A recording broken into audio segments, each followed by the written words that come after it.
ನಮಸ್ಕಾರ ವೀಕ್ಷಕರೇ, ವೃತ್ತಿ ಪ್ರವೃತ್ತಿ ವಿಶೇಷ ಕಾರ್ಯಕ್ರಮಕ್ಕೆ ಸ್ವಾಗತ. ನಾನು ದೀಪಿಕಾ ಪರೇಶ್. ವೃತ್ತಿ ಅನ್ನುವಂಥದ್ದು ಪ್ರತಿಯೊಬ್ಬರ ಜೀವನಕ್ಕೂ ಬೇಕು. ಆದರೆ ಪರಂಪರೆಯಿಂದ ಬೆಳೆದುಕೊಂಡು ಬಂದಿರುವಂಥ ವೃತ್ತಿಯನ್ನು ಕೆಲವೊಬ್ಬರು ಇನ್ನೂ ಉಳಿಸ್ಕೊಂಡು ಬರ್ತಾರೆ. ತಮ್ಮ ಪರಂಪರೆ ಹಾಗೂ ತಮ್ಮ ಒಂದು ಸಂಪ್ರದಾಯ ಹಾಗೂ ತಮ್ಮ ಕುಟುಂಬಕ್ಕೆ ಸೇರಿದ ವೃತ್ತಿ ಅನ್ನೋ ನಂಬಿಕೆಯಿಂದ ಅದನ್ನು ಇವತ್ತಿಗೂ ಕೂಡ ಜೀವಂತವಾಗಿರಿಸಿದ್ದಾರೆ.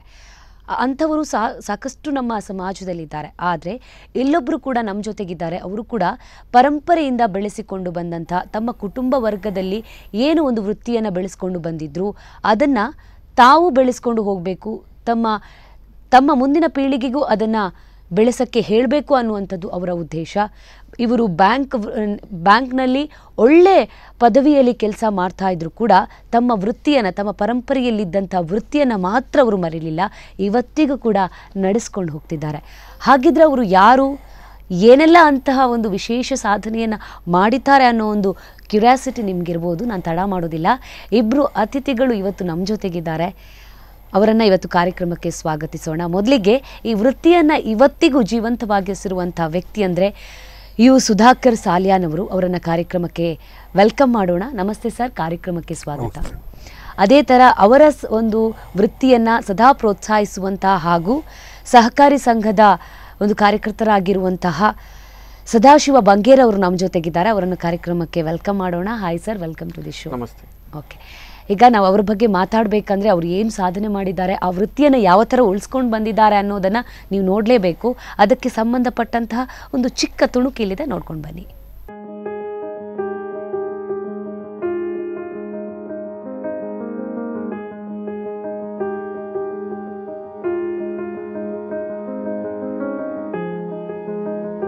ವ್ಯಕ್ತಿ ಎಷ್ಟೇ ಎತ್ತರಕ್ಕೆ ಬೆಳೆದ್ರೂ ತಾನು ಬೆಳೆದು ಬಂದ ದಾರಿ ಮತ್ತು ಬದುಕು ಸಾಗಿಸಲು ಹಿರಿಯರು ಬಿಟ್ಟು ಹೋದ ಕುಲ ಕಸುಬನ್ನ ಮರೆಯುವಂತೆ ಇಲ್ಲ. ತನ್ನ ಒತ್ತಡ ನಡುವೆಯೂ ತಮ್ಮ ಕುಲ ಕಸುಬನ್ನ ಮರೆಯದೆ ಮುಂದುವರಿಸಿಕೊಂಡು ಹೋಗುತ್ತಿರುವ ಬಲು ಅಪರೂಪದ ವ್ಯಕ್ತಿ ಈ ಸುಧಾಕರ್ ಸಾಲಿಯಾನ್.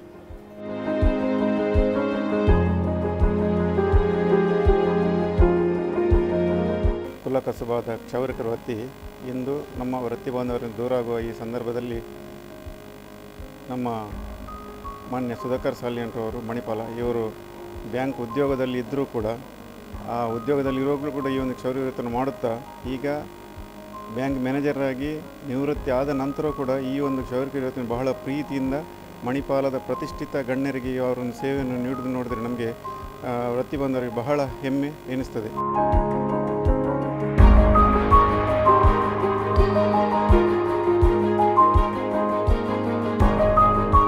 ಹೌದು, ಸುಧಾಕರ್ ಸಾಲಿಯಾನ್ ತನ್ನ ಶಾಲಾ ಕಾಲೇಜು ಜೀವನದಲ್ಲಿ ತಮ್ಮ ತಂದೆಯೊಂದಿಗೆ ಕುಲಕಸುಬಾದ ಕ್ಷೌರಿಕ ವೃತ್ತಿಯನ್ನ ಕಲಿತು ಪ್ರವೃತ್ತಿಯಾಗಿ ಸ್ವೀಕರಿಸಿದ್ರು. ಆದರೆ ವೃತ್ತಿಯನ್ನ ಮಾಡುತ್ತಿರುವಾಗಲೇ ಅದೃಷ್ಟ ಲಕ್ಷ್ಮಿ ಒಲಿದು ಬರುತ್ತದೆ. ಮಣಿಪಾಲ ಬ್ಯಾಂಕಿಂಗ್ ಕ್ಷೇತ್ರವಾಗಿ ಮುಂದುವರಿಯುತ್ತಿದ್ದ ಕಾಲ ಇವರಿಗೆ ಬ್ಯಾಂಕಿನಲ್ಲಿ ಕೆಲಸ ಸಿಕ್ಕಿತು. ಆದರೆ ಬ್ಯಾಂಕ್ ಉದ್ಯೋಗ ನೀಡಬೇಕಾದರೆ ಒಂದು ಷರತ್ತು ನೀಡಿದ್ರು ಮಣಿಪಾಲದ ದಿವಂಗತ ಟಿ.ಎ. ಪೈ ಅವರು. ಬ್ಯಾಂಕ್ ಉದ್ಯೋಗಿಯಾಗಿದ್ರು ತಮ್ಮ ಕುಲಕಸುಬಾದ ಕ್ಷೌರಿಕ ವೃತ್ತಿಯನ್ನ ಮುಂದುವರಿಸಿಕೊಂಡು ಹೋಗಬೇಕೆಂದು ಅಂದು ಪೈ ಅವರು ಹೇಳಿದ ಮಾತು ಇಂದಿಗೂ ಮುಂದುವರಿಸಿಕೊಂಡು ಹೋಗುತ್ತಿದ್ದಾರೆ ಸುಧಾಕರ್ ಸಾಲಿಯಾನ್. ಸಾಲಿಯಾನ್ಗೆ 67 ವರ್ಷಗಳಾದರೂ ಬೆಳಿಗ್ಗೆ 6 ಗಂಟೆಗೆ ಸೇವೆಯನ್ನ ಆರಂಭಿಸುತ್ತಾರೆ. ಮಣಿಪಾಲದ ಪ್ರತಿಷ್ಠಿತ ವ್ಯಕ್ತಿಗಳ ಕೇಶಕಥನವನ್ನ ಮಾಡುತ್ತಾರೆ. ಮಣಿಪಾಲ ವೈದ್ಯರುಗಳ, ಉದ್ಯಮಿಗಳ ಮತ್ತು ಉಡುಪಿ ಪರಿಸರದ ಪ್ರತಿಷ್ಠಿತ ಗಣ್ಯರುಗಳ ಕೇಶಕಥನವನ್ನ ಇವರೇ ಮಾಡುತ್ತಾರೆ. What I remember, no one else has actually ever given me a haircut. So if you see all my life, it's been Sudhakar Salian, and I think it's very, very impressive that he's continued his family profession in spite of having being in the bank, and even after retiring. I think being proud of what you do, I think it's a very, very important thing.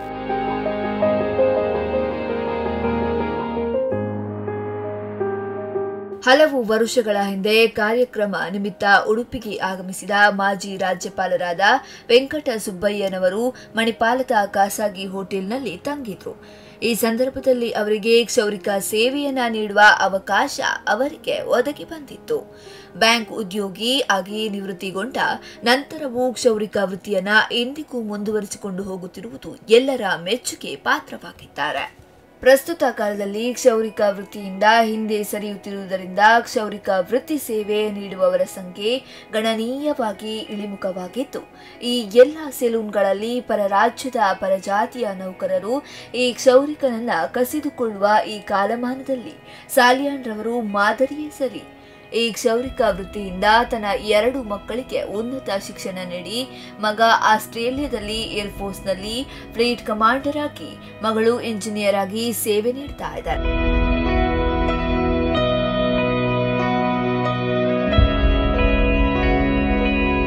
TF ಅವಳು ನನ್ನ brother ಇದ್ದು, ಅವರು encourage ಮಾಡಿದ್ದು. ಅವರು ಬ್ಯಾಂಕ್ನಲ್ಲಿದ್ದರೂ ಕೂಡ ನೀನು ಇದೇ ಪ್ರೊಫೆಷನಲ್ಲಿ continue ಮಾಡಬೇಕಿದ್ದು. ಯಾಕೆ ಒಂದು ಪ್ರೊಫೆಷನ್ ಮತ್ತು ನಿಮ್ಮ ಇದಕ್ಕೆ ಡಿಗ್ನಿಟಿ ಮತ್ತು ಅದಕ್ಕೆ ಎಂಥ ಸಂಬಂಧ ಇಲ್ಲ. ಇದು ಉಳಿದವರಿಗೆ ಇರ್ಲಿಕ್ಕೆ ಸಾಕಿದ್ದು. ಈಗ ಅಮೆರಿಕದಲ್ಲಿ ಉಳಿದವ್ರ ಕಡೆಯಲ್ಲೆಲ್ಲ ಗೊತ್ತಾಗ್ತದೆ, ಇದು ಗುಡ್ ಪ್ರೊಫೆಷನ್ ಇದು. ಈಗ ಉಳಿದ ಪ್ರೊಫೆಷನ್ ಹೇಗುಂಟ, ಇದು ಕೂಡ ಹೇರ್ ಕಟ್ಟಿಂಗ್ ಇಟ್ ಈಸ್ ಇದು ಎಲ್ರಿಗೆ ಮಾಡಲಿಕ್ಕೆ ಆಗೋದಿಲ್ಲ. ಇದು ಯಾವುದಿದು, ಈ ಕೆಲವರು ಹೇರ್ ಕಟ್ಟಿಂಗ್ ಪರ್ಟಿಕ್ಯುಲರ್ ಅವರೇ ಬೇಕು. ಇದು ಇಲ್ದಿದ್ರೆ ಅವರು ಕಣ್ಣಾಪಟ್ಟಿ ಏನಾರು ಮಾಡಿ ಹೇರ್ ಕಟ್ ಮಾಡಿ ಗೊತ್ತಲ್ಲ ಇದು. ಆದ್ದರಿಂದ ಇದರಲ್ಲಿ ಡಿಗ್ನಿಟಿ ಗೊತ್ತಲ್ಲ, ಇದು ಲೇಬರು ಇದು ಎಂಥದ್ದು ಬರೋದಿಲ್ಲ. ಇದು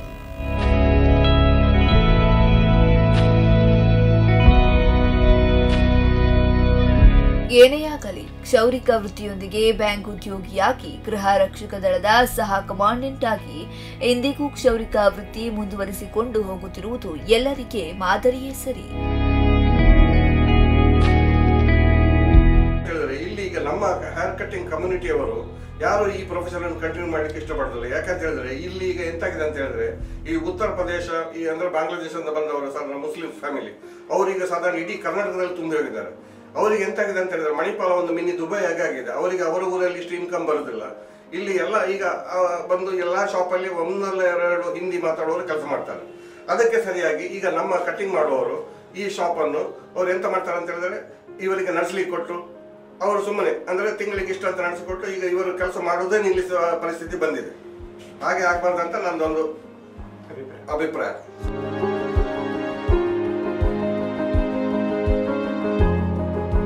ಪ್ರಮೋದ್ ಸುವರ್ಣ, ಸ್ಪಂದನಾ ನ್ಯೂಸ್, ಉಡುಪಿ.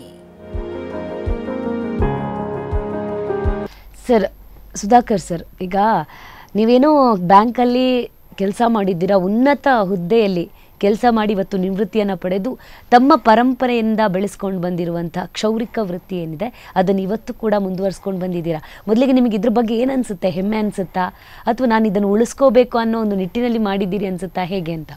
ನನಗೆ ಇದೊಂದು ಹೆಮ್ಮೆ ಅನ್ನಿಸ್ತದೆ. ಯಾಕಂತ ಹೇಳಿದರೆ, ನಾನು ಈಗ ಕಳೆದ 50 ವರ್ಷಗಳಿಂದ ಈ ಕೆಲಸ ಮಾಡ್ತಾ ಇದ್ದೇನೆ. 1968 1968ರಿಂದ ಈ ಪ್ರೊಫೆಷನ್ ಮಾಡ್ತಾ ಇದ್ದೇನೆ. ನಾನು 73ರಲ್ಲಿ ಸಿಂಡಿಕೇಟ್ ಬ್ಯಾಂಕ್ಗೆ ಸೇರಿದೆ. 73ರಲ್ಲಿ ಸೇರಿ 2012ರಲ್ಲಿ ರಿಟೈರ್ ಆದೆ. ಆ ಟೈಮಲ್ಲಿ ಸಹ ನಾನು ಬೆಳಿಗ್ಗೆ ಮತ್ತು ಸಂಜೆ ನನ್ನ ಫ್ರೀ ಟೈಮಲ್ಲಿ ನನ್ನ ಕ್ಲೈಂಟ್ಸನ್ನು ಹೋಗಿ ಶಾಪಲ್ಲಿ ಅಟೆಂಡ್ ಮಾಡ್ತಾಯಿದ್ದೆ. ಮತ್ತು ಕೆಲವೆಲ್ಲ VIPs ಅವರಿಗೆ ಮನೆಗೆ ಹೋಗಿ ನಾನು ಹೇರ್ ಕಟ್ ಮಾಡ್ತಾಯಿದ್ದೆ ಈಗ ಫಾರ್ ದ ಲಾಸ್ಟ್ 50 ಇಯರ್ಸಿನಿಂದ. ಓಕೆ ಸರ್, ಇಷ್ಟೆಲ್ಲ ಕೆಲಸ ಮಾಡ್ತಿದ್ದೀರಲ್ಲ, ನಿಮಗೆ ನೀವು ಮಾಡುವಂಥ ವ್ಯಕ್ತಿಗಳು, ಈಗ ಕ್ಲೈಂಟ್ಸ್ ಅಂತ ಏನಂತೀವೋ, ಅವ್ರು ಯಾವ ಥರ ಪ್ರೋತ್ಸಾಹ ಕೊಡ್ತಾರೆ? ಈ ಏಜಲ್ಲೂ ನಿಮ್ಗೆ ಬೇಕಾ, ಅಥವಾ ಯಾಕೆ ಇದನ್ನು ಮುಂದುವರಿಸ್ಕೊಂಡು ಬಂದಿದ್ದೀರಾ ಅಂಥದ್ದು ಏನಾದರೂ ಕೇಳ್ತಾರಾ, ಹೇಗೆ ಅಂತ? ಎಷ್ಟೋ ಜನ ಹಾಗೆ ಕೇಳಿದ್ದು ಸಹ ಉಂಟು.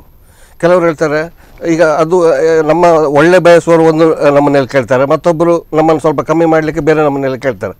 ಕೆಲವರು ಹೇಳ್ತಾರೆ, ಅವ ಬ್ಯಾಂಕಲ್ಲಿ ಒಬ್ಬ ಮ್ಯಾನೇಜರ್ ಹುದ್ದೆಯಲ್ಲಿದ್ದು ಈಗ ಪುನಃ ಹಣಕ್ಕಾಗಿ ಬಂದು ಇಲ್ಲಿ ಕಟ್ಟಿಂಗ್ ಮಾಡ್ತಾನಂತ ಆ ದೃಷ್ಟಿಯಲ್ಲಿ ಮಾತಾಡೋರು ಇದ್ದಾರೆ. ಅದು ನಮ್ಮನ್ನು ಒಳ್ಳೆ ಬಯಸುವವರಲ್ಲ.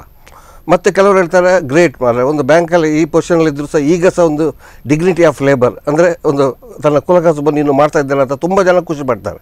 90% ಅದನ್ನು ಖುಷಿ ಪಡ್ತಾರೆ. ಒಂದು 10% ಮಾತ್ರ ಸ್ವಲ್ಪ ಹೊಟ್ಟೆ ಕಿಚ್ಚಲ್ಲಿ ಹೀಗೆ ಹೇಳ್ಬೋದು ಅಷ್ಟೇ ವಿನ. ಬಟ್ ನನಗೆ I really enjoy my profession. ನನಗೆ ಒಂದು ಈ ಕಟ್ಟಿಂಗ್ ಮಾಡೋದ್ರಲ್ಲಿ ನನಗೆ ಒಂದು ಇಂಟ್ರೆಸ್ಟ್ ಉಂಟು. ಮತ್ತು ನಾನು ಎಲ್ಲ ಅಪಾಯಿಂಟ್ಮೆಂಟ್ ಕಸ್ಟಮರ್ಸ್ ಮಾತ್ರ ನಾನು ಅಟೆಂಡ್ ಮಾಡೋದು, ನನ್ನ ಅಪಾಯಿಂಟ್ಮೆಂಟ್ ಕಸ್ಟಮರ್ಸ್ ಮಾತ್ರ. ಹಾಗೆ ನಾನು ಶಾಪಲ್ಲಿ ಕಸ್ಟಮರನ್ನು ಕಾಯೋದಿಲ್ಲ. ನನ್ನ ಹತ್ರ ಹೇರ್ ಕಟ್ ಆಗಬೇಕಾದ್ರೆ ಪ್ರಯರ್ ಅಪಾಯಿಂಟ್ಮೆಂಟ್ ಇದ್ದರೆ ಮಾತ್ರ ನಾನು ಶಾಪಿಗೆ ಹೋಗ್ತೇನೆ, ಇಲ್ಲ ಅವರ ಮನೆಗೆ ಹೋಗ್ತೇನೆ, ಹೇರ್ ಕಟ್ ಮಾಡ್ತೇನೆ, ಬರ್ತೇನೆ. ಓಕೆ, ಸದಾಶಿವ ಅವರು ಇವರೊಂಥರ ಡಿಫ್ರೆಂಟ್ ಕ್ಷೌರಿಕ ಅಂತ ಇರ್ಬೋದು, ಬಾರ್ಬರ್ ಅಂತ ಅನ್ಬೋದು. ಯಾಕಂದರೆ ಇವ್ರ ಹತ್ರ ಅಪಾಯಿಂಟ್ಮೆಂಟ್ ತಗೊಂಡವರಿಗೆ ಮಾತ್ರ ಅವರು ಕಟ್ಟಿಂಗ್ ಫೆಸಿಲಿಟಿಯನ್ನು ಕೊಡ್ತಾರೆ. ಹಾಗಾದ್ರೆ ಏನು ಸ್ಪೆಷಲ್ ಇರಲೇಬೇಕಲ್ವಾ ಅಂತ? ನಿಜವಾಗಿ ಅವರ ಹತ್ರ ಒಂದು ಸ್ಪೆಷಾಲಿಟಿ ಇದ್ದೇ ಇದೆ. ಯಾಕೆಂತ ಹೇಳಿದ್ರೆ, ಒಂದು ಬ್ಯಾಂಕಿನಲ್ಲಿ ಒಂದು ಡಿಗ್ನಿಟಿ ಅವ್ರು ಹೇಳಿದಾಗೆ ಆ ಒಂದು ಕೆಲಸದಲ್ಲಿ ಇದ್ದರೂ ಕೂಡ ಆ ಸಂದರ್ಭದಲ್ಲಿ ಕೂಡ ಅವರು ಶಾಲಾ ಕಾಲೇಜು ದಿನಗಳಲ್ಲೇ ಈ ಒಂದು ಅವರ ತಂದೆಯ ಮುಖಾಂತರ ಅವರ ಒಂದು ಪ್ರೋತ್ಸಾಹದಿಂದ ಈ ಒಂದು ವೃತ್ತಿಗೆ ಗೌರವಿಸಿ ಆ ಒಂದು ಕೆಲಸವನ್ನು ಮಾಡುತ್ತಾ ನಿವೃತ್ತಿ ಆದ ನಂತರ ಕೂಡ ಅದನ್ನು ಅವರು ಮಾಡ್ತಿದ್ದಾರೆ ಅಂತ ಹೇಳಿದ್ರೆ ನಿಜವಾಗಿ ಅವರಿಗೆ ಅಂತಲ್ಲ, ನಮ್ಮ ಈ ಒಂದು ಕುಲ ಕಸಬನ್ನು ಮಾಡ್ತಿರುವಂಥ ಸವಿತಾ ಸಮಾಜಕ್ಕೆ, ಕ್ಷೌರಿಕ ಜನಾಂಗಕ್ಕೆ ಹೆಮ್ಮೆ ಅಂತ ಹೇಳಲಿಕ್ಕೆ ನಾನು ಇಚ್ಛೆ ಪಡ್ತೇನೆ. ಯಾಕಂದರೆ ನಾವು ಗಮನಿಸ್ಬೋದು ಇತ್ತೀಚಿನ ದಿನಗಳಲ್ಲಿ ಕ್ಷೌರಿಕ ವೃತ್ತಿ ಅನ್ನುವಂಥದ್ದೇನಿದೆ ಅದು ಇಲ್ಲಿಯವರು ಅದನ್ನು ಅಷ್ಟು ಅವಲಂಬಿಸಿಲ್ಲ. ಕರಾವಳಿಯ ಜನತೆ ಅದರಲ್ಲಿ ಅವರ ಒಂದು ಪಾತ್ರ ಏನಿದೆ, ಅವರು ಕ್ಷೌರಿಕ ವೃತ್ತಿ ಜೀವನದಿಂದ ಬಂದಿದ್ರು ಕೂಡ ಅದನ್ನು ಬಿಟ್ಟಾಕಿ ಬೇರೆನೋ ಕೆಲಸ ಮಾಡ್ತಾರೆ. ಇನ್ನೆಲ್ಲಿಂದಲೋ ಬಂದಂಥ ವ್ಯಕ್ತಿಗಳು ಅದನ್ನು ಅವಲಂಬಿಸಿರ್ತಾರೆ. ಸೊ ಇದ್ರ ಬಗ್ಗೆ ನಿಮ್ಮ ಅಭಿಪ್ರಾಯ ಏನು ಅಂತ? ಅದರ ಬಗ್ಗೆ ಅಭಿಪ್ರಾಯ ಏನಂತ ಹೇಳಿದ್ರೆ, ನಿಜವಾಗಿ ಒಂದು ಕಡೆಯಲ್ಲಿ ಈ ಒಂದು ಕೆಲಸ ಅಂತ ಹೇಳಿದ್ರೆ ಸ್ವಲ್ಪ ಕೀಳರಿಮೆ ಅನ್ನುವಂಥ ಭಾವನೆ ಇತ್ತು ಒಂದು ಕಡೆಯಲ್ಲಿ. ಮತ್ತು ಆಗಿನ ಕಾಲದಲ್ಲಿ ಒಂದು ಕುಟುಂಬ ಅಂತ ಹೇಳಿದ್ರೆ ಒಂದು 7-8 ಮಕ್ಕಳು ಆ ರೀತಿಯಲ್ಲಿ ಇದ್ದರು. ಯಾರಾದರೂ ಒಂದು ಕುಟುಂಬದ ಸದಸ್ಯ ಈ ಒಂದು ಕ್ಷೌರಿಕ ಒಂದು ಅಥವಾ ಇಬ್ಬರು ಜನ ಈ ಒಂದು ಕ್ಷೌರಿಕತೆಯನ್ನು ಮಾಡ್ತಾಯಿದ್ರು. ಆದರೆ ಈಗಿನ ಈ ಕೌಟುಂಬಿಕ ಯೋಜನೆ ಮುಖಾಂತರ ಈಗ ಜನಸಂಖ್ಯೆ ಕೂಡ ಕಡಿಮೆ ಆಗಿದ್ದರಿಂದ ಒಂದು ಕುಟುಂಬದ 1-2 ಮಕ್ಕಳಿಂದ ಒಬ್ಬೊಬ್ಬರು ಇರುವುದು. ಆ ರೀತಿಯಲ್ಲಿ ಕೂಡ ಈ ಮಕ್ಕಳಿಗೆ ಶಿಕ್ಷಣ ಅಂದರೆ ಒಂದು ಕುಟುಂಬಕ್ಕೆ 1-2 ಮಕ್ಕಳಾದ್ರಿಂದ ಒಂದು ಗಂಡ ಅಥವಾ ಒಂದು ಗಂಡಾದ ಕೂಡಲೇ ಅವ್ರಿಗೆ ಒಂದು ಶಿಕ್ಷಣ ಕೊಡುವಂಥ ಒಂದು ಉದ್ದೇಶ. ಆದ್ದರಿಂದ ಎಲ್ಲ ತಂದೆ ತಾಯಿಗಳು ಶಿಕ್ಷಣದ ಇದು ಹೋಗಿದ್ದರಿಂದ ಈಗ ಈ ಒಂದು ಕ್ಷೌರಿಕ ಮತ್ತು ಮಾಡುವಂಥ ನಮ್ಮ ಯುವ ಜನತೆ ಕಡಿಮೆ ಆಗಿದ್ದಾರೆ. ಓಕೆ ಸರ್, ಈಗ ನಿಮ್ಗೆ ಅನ್ಸೋದಿಲ್ವಾ ಈಗ ಇಷ್ಟೆಲ್ಲ ಕೆಲಸ ಮಾಡ್ತಿದ್ದೀರಾ ಅಂದರೆ 1968ರಿಂದ ಆರಂಭ ಮಾಡಿದ್ದೀರಾ, ನನಗೆ ಸಾಕಪ್ಪ ಇಷ್ಟು ಬೇಡ ಅಂತ ಸುಮ್ಮನೆ ಕೂತ್ರೆ ಸಾಕು, ಪೆನ್ಷನ್ ಬರುತ್ತೆ ಅಂತೇಳಿ ಸುಮ್ಮನೆ ಕೂತ್ರೆ ಸಾಕು ಅಂತ ಆ ರೀತಿ ಅನ್ಸೋದಿಲ್ವಾ? ಆ ರೀತಿ ನನಗೆ ಅನಿಸೋದಿಲ್ಲ. ಯಾಕಂತ ಹೇಳಿದರೆ ನಾನು as long as I am fit I have to continue my profession.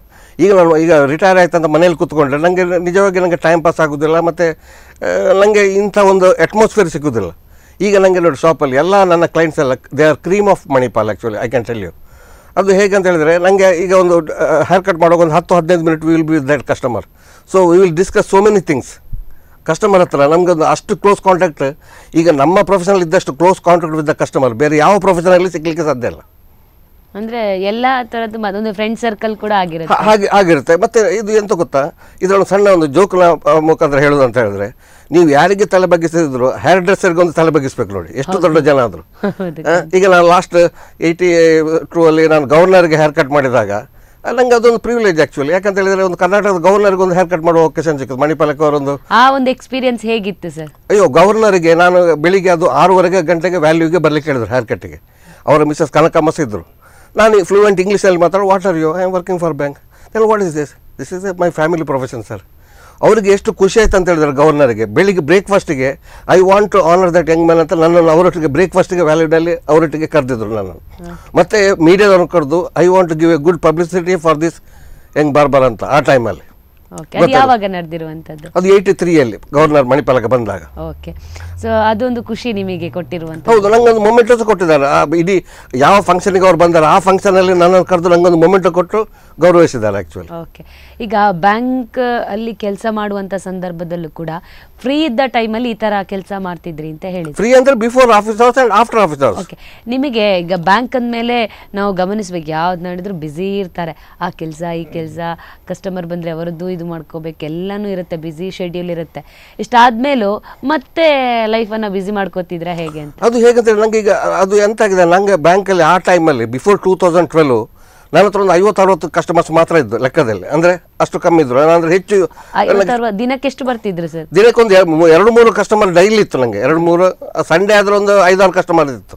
ಮತ್ತು ಕೆಲವು ದಿವಸ ರೆಗ್ಯುಲರ್ ನಾನು ಹೋಗ್ತಿರಲಿಲ್ಲ, ಅಪಾಯಿಂಟ್ಮೆಂಟ್ ಹೋಗ್ತಿರಲಿಲ್ಲ ಆ್ಯಕ್ಚುಲಿ. ಅದೇ ಈಗ 2012 60 ಇದ್ದದ್ದು ಈಗ 160ಕ್ಕಿಂತ ಮೇಲಾಗಿದೆ ಈಗ. ಅಂದರೆ ಅದು ಕಸ್ಟಮರ್, ಅದು ಹೇಗೆ ಗೊತ್ತಾ ಮೇಡಮ್, ನಮ್ಮ ಪ್ರೊಫೆಷನಲ್ಲಿ ವರ್ಡ್ ಆಫ್ ಮೌತ್ ಅಂತ ಹೇಳ್ತಾರಲ್ಲ. ಈಗ ನಿಮಗೆ ಒಂದು ನನ್ನ ಹೇರ್ ಕಟ್ ಖುಷಿ ಆದರೆ ನಾಳೆ ನಿಮ್ಮ ಡಿಪಾರ್ಟ್ಮೆಂಟಲ್ಲಿ ಮತ್ತೊಬ್ಬರು ಯಾರು ಜಾಯ್ನ್ ಆದರೆ ಅವರು ಕೇಳ್ತಾರೆ, ನಂಗೊಂದು ಹೇರ್ ಕಟ್ ಬೇರೆ, ಆಗ ಹೇಳಿದ್ರು ಈ ಗೋ ಟು ಸುಧಾಕರ್ ಅಂತ. ಹಾಗೆ ಒಂದೊಂದು ಆ್ಯಡ್ ಆಗ್ತಾ ಹೋಗಿ ಈಗ ನಂದು ಈಗ ಪ್ರೆಸೆಂಟ್ ಸಿಚುವೇಶನ್ ಉಂಟಲ್ಲ. ಈಗ ಮೊನ್ನೆ ನನ್ನ ಮಗ ಆಸ್ಟ್ರೇಲಿಯಾದಿಂದ ಬಂದಿದ್ದ, ಈ ಕೇಮ್ ಫಾರ್ ಎ ವೀಕ್. ನಾನು ಹೇಳಿದೆ, ನಾನು ಬೆಂಗಳೂರು ಬರಲಿಕ್ಕೆ ಹೇಳಿದೆ. ನಾನು ಹೇಳಿದೆ, ನನಗೆ ಇಲ್ಲಿ ಕಸ್ಟಮರ್ ಇದು ಇರುವಾಗ ಸ್ವಲ್ಪ ಕಷ್ಟ. ವೆದರ್ ಯು ವಾಂಟ್ ಫ್ಯಾಮಿಲಿ ಇದು ಬೇಕಾ ನಿಮಗೆ, ಅಲ್ಲ ಇದು ನಿಮಗೆ ಬಿಸ್ನೆಸ್ ಬೇಕಂತ ಕೇಳಿದ ಆ್ಯಕ್ಚುಲಿ. ನನ್ನ ಮಗನೇ ಕೇಳಿದ ಆ್ಯಕ್ಚುಲಿ. ಸೊ ನಾನು 1 ವಾರ ಹೋಗಿ ಬಂದೆ, 1 ವಾರಕ್ಕೆ ಬಂದೆ, ಎಲ್ಲ ಕಸ್ಟಮರ್ ಅಡ್ಜಸ್ಟ್ ಮಾಡಿದೆ ಆ್ಯಕ್ಚುಲಿ. ಮತ್ತು ನೋಡೋರಿಗೆ ಎಂತಾಗ್ತದೆ ಅಂತ ಹೇಳಿದರೆ, ಇದು ನನಗೆ ಅದರ ಫುಲ್ಲು ನಾನು ಬ್ಯುಸಿ ಇರ್ತೇನೆ. ಇವತ್ತು ಬೆಳಿಗ್ಗೆ ನಾನು 6 ಗಂಟೆಗೆ ಶಾಪಿಗೆ ಹೋದವ, ಎಲ್ಲ important customer including HS Ballal, ಮುಖ್ಯ ಪ್ರಾಣಪ್ರಭು ಎಲ್ಲ ಟಾಪ್ ಕ್ಲೈಂಟ್ಸ್. ಈಗ ಇವತ್ತು ಸಂಜೆ 5 ಗಂಟೆಗೆ Vinod Bhat vice chancellor Manipal university ಅವರು ಅಪಾಯಿಂಟ್ಮೆಂಟ್ ತಗೊಂಡಿದ್ದಾರೆ. ಓಕೆ ಸದಾಶಿವ ಅವರೇ, ಇವರು ಮಾತಾಡ್ತಿದ್ರೆ ನಿಮಗೆ ಎಷ್ಟು ವರ್ಷದಿಂದ ಪರಿಚಯ ಇದೆ ಅಂತ ಅನ್ಸುತ್ತೆ ಅಂತ? ಆ್ಯಕ್ಚುಲಿ ನನಗೆ ಅವರು ಸುಧಾಕರ್ ಸಾಲಿಯಂಟ್ರವರು ನನಗೆ ಹತ್ತಿರದ ಸಂಬಂಧಿ ಕೂಡ. ನಾನು ಈಗ ಚೌರಿಕರನ್ನು ಪಳಗಿದ್ದು ಕೂಡ ಅವರ ತಂದೆ ಗರಡಿಯಲ್ಲಿ ಪಳಗಿದ್ದವ ನಾನು. ಆ 1984 ಲಾಗಾಯಿತು ನಾನು ಅವರ ನಿಕಟವರ್ತಿಯಾಗಿದ್ದೇನೆ. ಅವರದ್ದು ಎಲ್ಲ ಹತ್ತಿರದಲ್ಲಿ ನಾನು ನೋಡ್ತಾ ಇದ್ದೇನೆ. ನನಗೆ ತುಂಬ ಹೆಮ್ಮೆ ಅನಿಸಿದೆ ಅಂತ ಹೇಳಿದ್ರೆ, ಒಂದು ವಿಶೇಷವಾಗಿ ಅಂತ ಹೇಳಿದ್ರೆ ನಾನು ಅವರನ್ನು ಕೂಡ ನಮ್ಮ ಸಮಾಜಕ್ಕೋಸ್ಕರ ಬಳಸಿಕೊಂಡದ್ದು ಕೂಡ ಇದೆ. ಯಾರಾದರೂ ಒಂದು ಮಣಿಪಾಲದಲ್ಲಿ ಅಡ್ಮಿಟ್ ಆದಾಗ ಅದೊಂದು ದೊಡ್ಡ ಸಮುದ್ರದಾಗೆ ಆಸ್ಪತ್ರೆ, ಅಲ್ಲಿ ಎಲ್ಲಿ ಹೋಗೋದು ಎಲ್ಲಿ ಬರೋದು ಯಾರನ್ನು ಕಾಂಟ್ಯಾಕ್ಟ್ ಮಾಡಬೇಕಂತ ಗೊತ್ತಾಗೋದಿಲ್ಲ.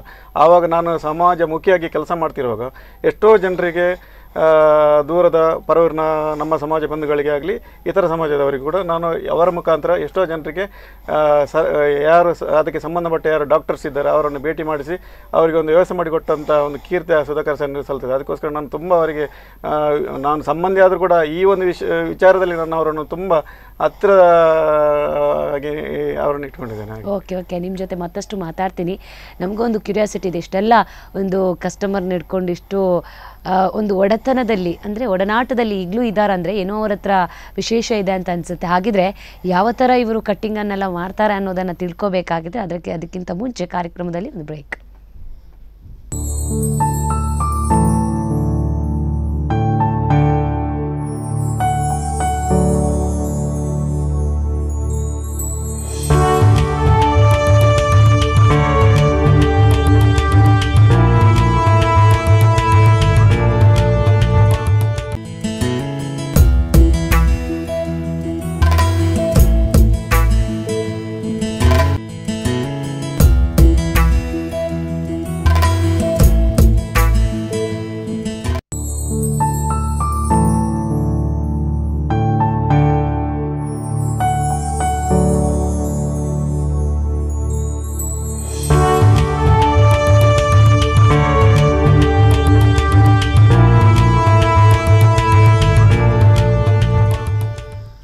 ಬ್ರೇಕ್ ನಂತರ ವೃತ್ತಿ ಪ್ರವೃತ್ತಿ ವಿಶೇಷ ಕಾರ್ಯಕ್ರಮಕ್ಕೆ ಮತ್ತೊಮ್ಮೆ ಸ್ವಾಗತ.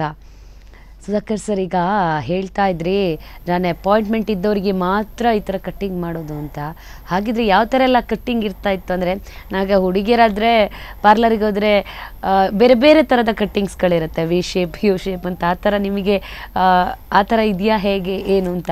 ಇದರಲ್ಲಿ ಒಂದು ವಿಶೇಷ ಏನಂತ ಹೇಳಿದರೆ, ಅಪಾಯಿಂಟ್ಮೆಂಟ್ ಅಂತ ಹೇಳಿದರೆ ಅದು ನನ್ನ ರೆಗ್ಯುಲರ್ ಕಸ್ಟಮರ್ಸ್ ಮಾತ್ರ ಈಗ ನಂಗೆ ಗೊತ್ತಿರ್ತದೆ. ಆ್ಯಕ್ಚುಲಿ ಈಗ ಈಗ ಒಂದು ಕಸ್ಟಮರ್ ಇದ್ದಾರೆ ಅಂತ ಹೇಳುವ, ಅವರಿಗೆ ಹೇಗೆ ಬೇಕಂತ ನಾನು ಇಷ್ಟು ವರ್ಷ ಅಂತ ಮಾಡಿ ನಂಗೆ ಗೊತ್ತುಂಟು.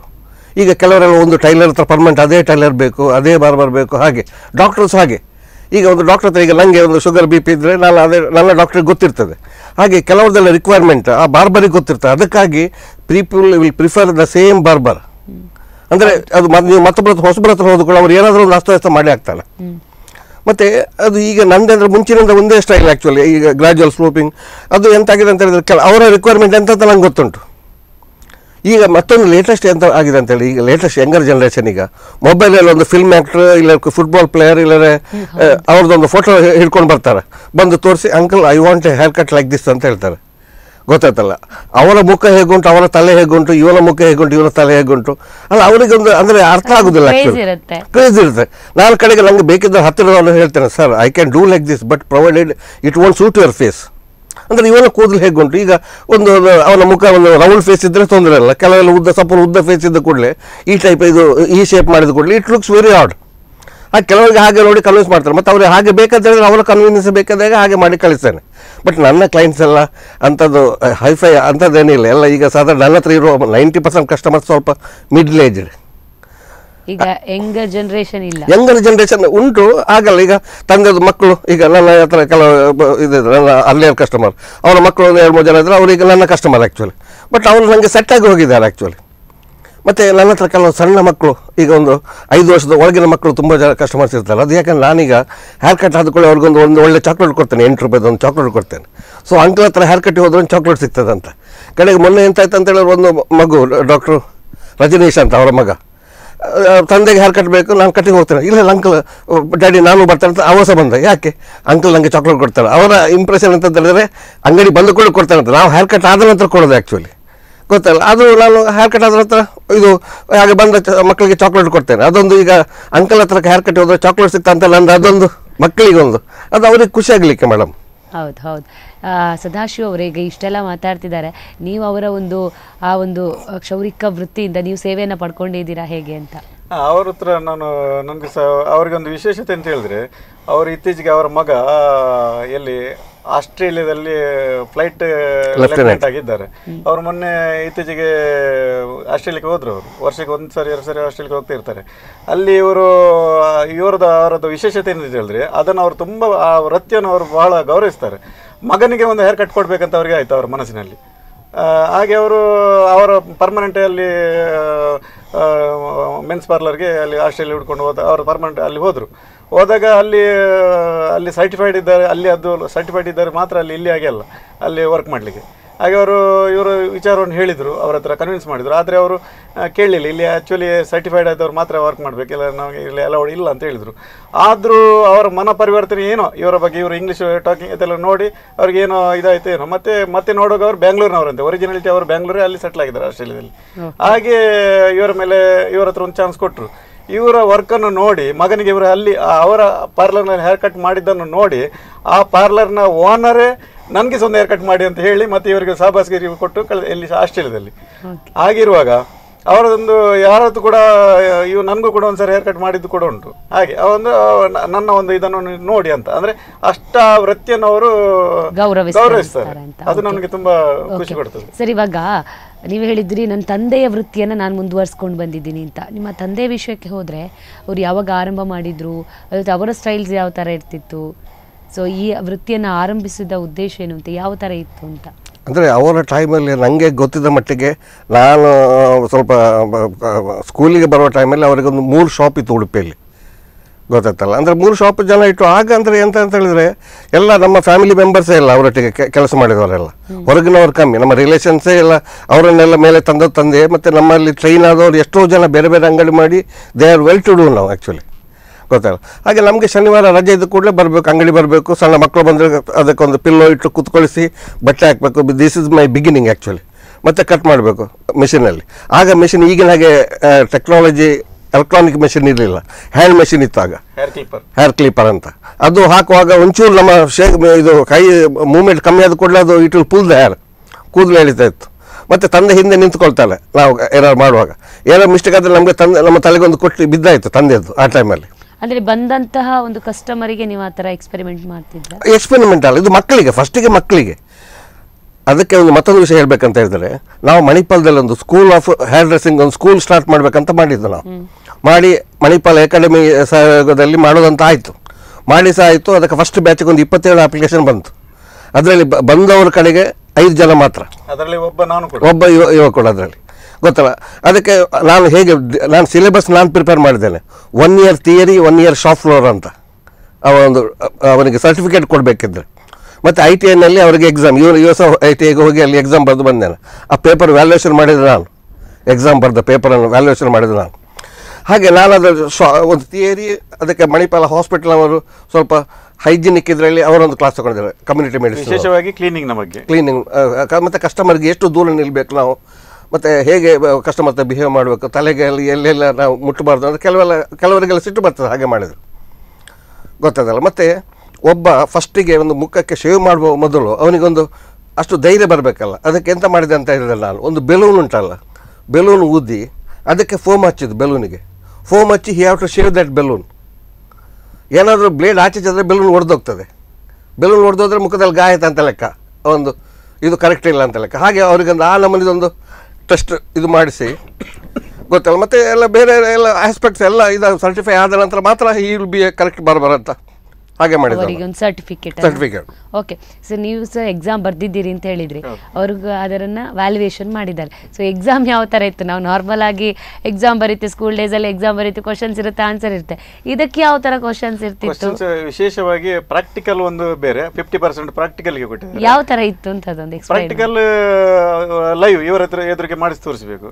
ಮತ್ತೆ ಇದರದ್ದು ಥಿಯರಿ ವಿಶೇಷವಾಗಿ ಶುಚಿತ್ವದ ಬಗ್ಗೆ, ಮತ್ತೆ ಎಷ್ಟು ಡಿಸ್ಟೆನ್ಸ್ನ ನಿಲ್ಲಬೇಕು, ಮತ್ತು ಡಿಸಿಪ್ಲಿನ್ ಮೇನ್, ವಿಶೇಷವಾಗಿ ಡಿಸಿಪ್ಲಿನ್ ನಾವು ನಿಲ್ಲುವಂಥದ್ದು. ಅಥವಾ ಒಂದು ಕೆಮ್ಮು ಬಂದರೆ ಅಥವಾ ಒಂದು ಸೀನು ಬಂದರೆ ಮತ್ತು ಕೈಗೆ ಶುಭ್ರತೆ ಒಂದು ಬಗ್ಗೆ, ಮತ್ತು ಅದರ ಬಗ್ಗೆ ಯಾವ ಸ್ಕಿನ್ಗೆ ಯಾವ ರೀತಿಯದು ಕ್ರೀಮ್ಸ್ ಎಲ್ಲ ಬಳಸ್ಕೊಳ್ಬೇಕು, ಸ್ವಲ್ಪ ಡ್ರೈ ಸ್ಕಿನ್, ಸಾಫ್ಟ್ ಸ್ಕಿನ್ ಅಂಥದಕ್ಕೆಲ್ಲ ಆ ಟೈಪ್ನದು ಕೆಲವೆಲ್ಲ ಇದಿತ್ತು. ಅದನ್ನು ನಾವು ಓದಿ ಯಾವುದಕ್ಕೆ ಬಳಸ್ಕೊಳ್ಬೇಕು, ಕೆಲವರದ್ದು ಚರ್ಮ ರಿಯಾಕ್ಟ್ ಆಗ್ತದೆ ಕೆಲವು ಕ್ರೀಮಿಗೆಲ್ಲ, ಅಂಥದ್ದು ಕೆಲವೆಲ್ಲ ಇತ್ತು. ಅದರ ಸ್ವಲ್ಪ ಥಿಯರಿ ಓದಲಿಕ್ಕೆ ಕೂಡ ಇತ್ತು ಅವಾಗ ನಮಗೆ.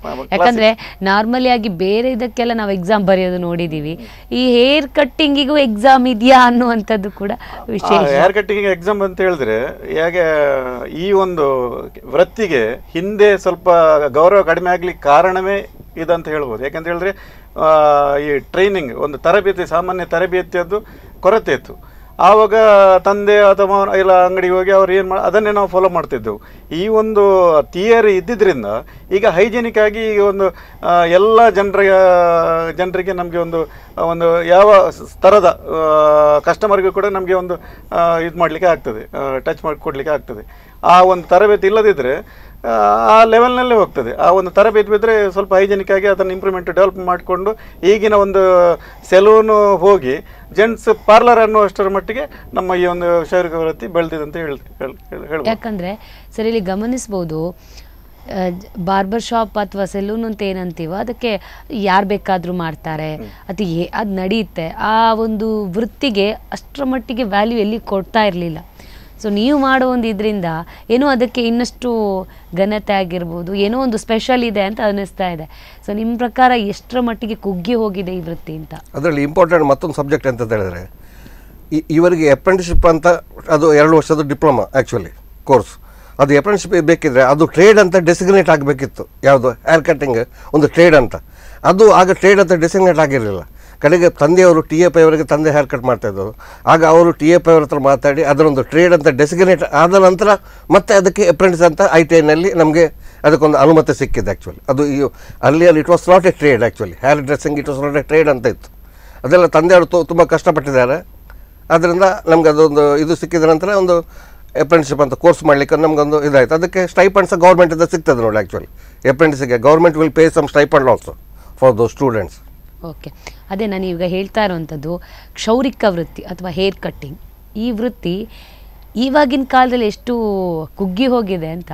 ಇಲ್ಲ, ಈಗ ಕುಗ್ಗಿ ಹೋಗಲಿಲ್ಲ ಆ್ಯಕ್ಚುಲಿ. ಮುಂದೆ ಈಗ ನನಗೆ ಒಂದು ಕಾಣ್ತದೆ, ಹಿಂದೆ ಎಲ್ಲ ಸ್ವಲ್ಪ ಇದಕ್ಕೆ ರೆಸ್ಪೆಕ್ಟ್ ಇರಲಿಲ್ಲ. ಈಗ ಅಟ್ಲೀಸ್ಟ್ ಈಗ ಸ್ವಲ್ಪ ಜನ ಚೇಂಜ್ ಆಗ್ತಾ ಉಂಟು ಆ್ಯಕ್ಚುಲಿ. ಯಾಕಂದ್ರೆ ನಾವಿಲ್ಲಿ ಗಮನಿಸ್ಬೋದು, ಇಲ್ಲಿಯವರು ಯಾರು ಕೂಡ ಅದನ್ನು ಅವಲಂಬಿಸಿಲ್ಲ. ಇಲ್ಲ, ಯಾರು ಅವಲಂಬಿಸಿಲ್ಲ. ನಮ್ಮ ಕಾಸ್ಟ್ ಬಿಟ್ಟರೆ ಬೇರೆ ಕಾಸ್ಟ್ನವ್ರು ಯಾರೂ ಮಾಡೋದಿಲ್ಲ. ಮತ್ತೆ ಎಂತ ಮಾಡ್ತಾರೆ ಅಂತ ಹೇಳಿದ್ರೆ, ಕೆಲವರೆಲ್ಲ ಮುಸ್ಲಿಮ್ಸ್, ಈಗ ಬೇರೆ ಕಾಸ್ಟ್ನವರೆಲ್ಲ ಅವರೊಂದು ಇನ್ವೆಸ್ಟ್ಮೆಂಟ್ ಮಾಡ್ತಾರೆ, ಒಂದು ಶಾಪ್ ಅಂತ ಇನ್ವೆಸ್ಟ್ಮೆಂಟ್ ಮಾಡ್ತಾರೆ. ಮತ್ತು ಒಬ್ಬನಿಗೆ ಕೊಟ್ಟು ನೀನು ತಿಂಗಳಿಗೆ ಇಷ್ಟು ಕೊಡು ಅಂತ ನಡೆಸಲಿಕ್ಕೆ ಕೊಡ್ತಾರೆ. ಆ್ಯಕ್ಚುಲಿ ಅಂಥದ್ದು ತುಂಬ ನಡೀತಾ ಉಂಟು ಈಗ. ಓಕೆ, ಯಾಕಂದರೆ ಎಲ್ಲ ವೃತ್ತಿ, ಇವಾಗ ಹೋಟೆಲ್ ಆಗಿರ್ಬೋದು ಅಥವಾ ಡ್ರೆಸ್ ಶಾಪ್ ಆಗಿರ್ಬೋದು, ಅಂಥದ್ದು ನಾವು ನೋಡಬೇಕು.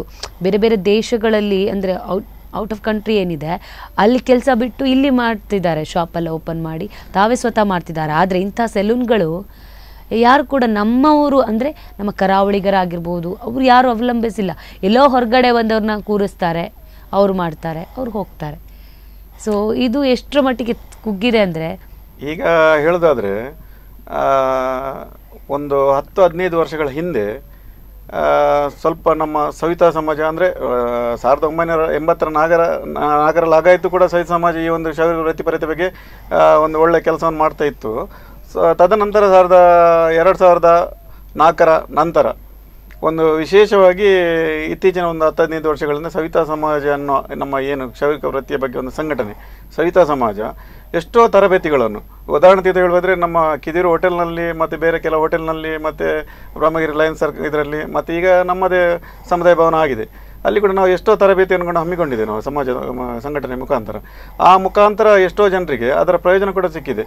ಈಗಿನ ಆಧುನಿಕತೆಯಲ್ಲಿ ಈ ಒಂದು ಕೇಶ ವಿನ್ಯಾಸವನ್ನು ಹೇಗೆ ಮಾಡೋದು ಅಥವಾ ಸೌಂದರ್ಯ ವರ್ಧಕ ಉತ್ಪನ್ನಗಳನ್ನು ಹೇಗೆ ಬಳಸುವುದು, ಎಷ್ಟೋ ತರಬೇತಿಗಳಾಗಿದ್ದ ಮುಖಾಂತರ ಈಗ ಈ ಹಳ್ಳಿ ಪ್ರದೇಶದಲ್ಲಿ ಕೂಡ ಈ ಒಂದು ಕ್ಷೌರಿಕ ವೃತ್ತಿ ಒಂದು ಈಗಿನ ಆಧುನಿಕತೆಗೆ ಒಗ್ಗಿಕೊಂಡಿದೆ ಅಂತ ಹೇಳ್ಬೋದು. ಆದರೆ ನಮ್ಮ ಈ ಒಂದು ವೃತ್ತಿಪ್ರತಿಯನ್ನು ಸಮಾಜದ ಯುವಜನತೆ ಸ್ವಲ್ಪ ಸೆಕೆಂಡ್ ಜನರೇಷನ್ ಅಂತ ಹೇಳ್ಬೋದು, ಅವರೀಗ ಅದನ್ನು ಪಡ್ಕೊಳ್ತಿಲ್ಲ. ಆ ಹಾದಿಯಲ್ಲಿ ಹೋಗ್ತಾ ಇಲ್ಲ. ಅದೇ ಸ್ವಲ್ಪ ನೋವಿನ ವಿಚಾರ. ಯಾಕೆಂದರೆ ಪರ ರಾಜ್ಯದ ಪರ ಜಾತಿಯ ಜನ ಬಂದು ಈಗ ಎಲ್ಲ ಕಡೆಯಲ್ಲಿ ಬೆಂಗಳೂರಿನಿಂದ ಹಿಡಿದು ಎಲ್ಲ ಉತ್ತರ ಕರ್ನಾಟಕದಲ್ಲಿ ಕೂಡ ನಮ್ಮ ಅರ್ಧ ಕರ್ನಾಟಕ ರಾಜ್ಯದಲ್ಲಿ ಎಲ್ಲ ಅವರೇ ತುಂಬಿಕೊಂಡಿದ್ದಾರೆ. ಆದರೆ ಅವರು ಅಂದರೆ ಅಲ್ಲಿಯ ಊರಿನಲ್ಲಿ ಈಗ 40 ವರ್ಷದ ಹಿಂದೆ ಇಲ್ಲಿ ಈ ಒಂದು ವೃತ್ತಿಗೆ ಎಷ್ಟು ಸಂಭಾವನೆ ಎಲ್ಲ ಸಿಗ್ತಾಯಿತ್ತು, ಅಲ್ಲಿ ಅವರ ರಾಜ್ಯದಲ್ಲಿ ಹಾಗೇ ಇದೆ ಇನ್ನೂ ಕೂಡ ಅಷ್ಟು ಡೆವಲಪ್ ಆಗಲಿಲ್ಲ. ಆದರೆ ಇಲ್ಲಿ ಡೆವಲಪ್ ಆಗಿದ್ದರಿಂದ ಇಲ್ಲಿ ಸಂಭಾವನೆ ಯಥೇಚ್ಛಾಗಿ ಸಿಗೋದ್ರಿಂದ ಅವರು ಅಲ್ಲಿಂದ ಇಲ್ಲಿಗೆ ಬಂದಿದ್ದಾರೆ. ಆ ಸಂಭಾವನೆ ಸಿಗಬೇಕಾದ್ರೆ ನಾವು ಇಲ್ಲಿ ಬಹಳ ಸ್ಪರ್ಧಾತ್ಮಕವಾಗಿ ಸ್ವಲ್ಪ ಅಂಗಡಿಗೆಲ್ಲ ಸ್ವಲ್ಪ ಇನ್ವೆಸ್ಟ್ ಎಲ್ಲ ಮಾಡಬೇಕಾಗ್ತದೆ. ಕೆಲವರ ಹತ್ರ ಇನ್ವೆಸ್ಟ್ ಮಾಡಲಿಕ್ಕೆ ಇರೋದಿಲ್ಲ ಆ ದಿಸೆಯಲ್ಲಿ. ಆದರೂ ಕೂಡ ನಾವು ಸವಿತಾ ಸಮಾಜ ಸಹಕಾರ ಸಂಘದ ಮುಖಾಂತರ ಕೂಡ ಅಂಥ ಒಂದು ಕೆಲಸವನ್ನು ಮಾಡ್ತಾಯಿದ್ದೆ. ಯಾರಾದರೂ ಕಡಿಮೆ ಬಡ್ಡಿ ದರದಲ್ಲಿ ಲೋನು ಕೊಟ್ಟು ನಿಮ್ಮ ಸಲೂನನ್ನು ಸ್ವಲ್ಪ ಈಗಿನ ಇದಕ್ಕೆ ಒಂದು ಅಳವಡಿಸ್ಕೊಳ್ಳಿ ಅಂತ ಹೇಳಿ ಆಧುನಿಕತೆಯನ್ನು ಮಾಡಲಿಕ್ಕೆ ನಾವು ಸಹಕಾರವನ್ನು ನೀಡ್ತಾ ಇದ್ದೇವೆ. ಆದಷ್ಟು ಆಗ್ತಾ ಕೂಡ ಇದೆ. ಹಿಂದಿಗಿಂತ ಎಷ್ಟೋ ಡೆವಲಪ್ ಆಗಿದೆ. ಆದರೆ ವೃತ್ತಿಪರತೆಯಲ್ಲಿ ನಮ್ಮ ಹೊಸ ಯುವ ಜನತೆ ಬರ್ತಾ ಇಲ್ಲ, ಅದೊಂದು ನೋವು. ಅದಕ್ಕೆ ಇವರು ನಮ್ಮ ಸುಧಾಕರ್ ಸಾಲಿನಂತವರು ಇದಕ್ಕೆ ಒಂದು ಮಾದರಿ ಅಂತ ಹೇಳ್ಬೋದು. ಓಕೆ, ನಿಮ್ಮ ಜೊತೆ ಮತ್ತಷ್ಟು ಮಾತುಕತೆ ಮುಂದುವರಿಸ್ತೀನಿ. ಅದಕ್ಕಿಂತ ಮುಂಚೆ ಕಾರ್ಯಕ್ರಮದಲ್ಲಿ ಒಂದು ವಿರಾಮ.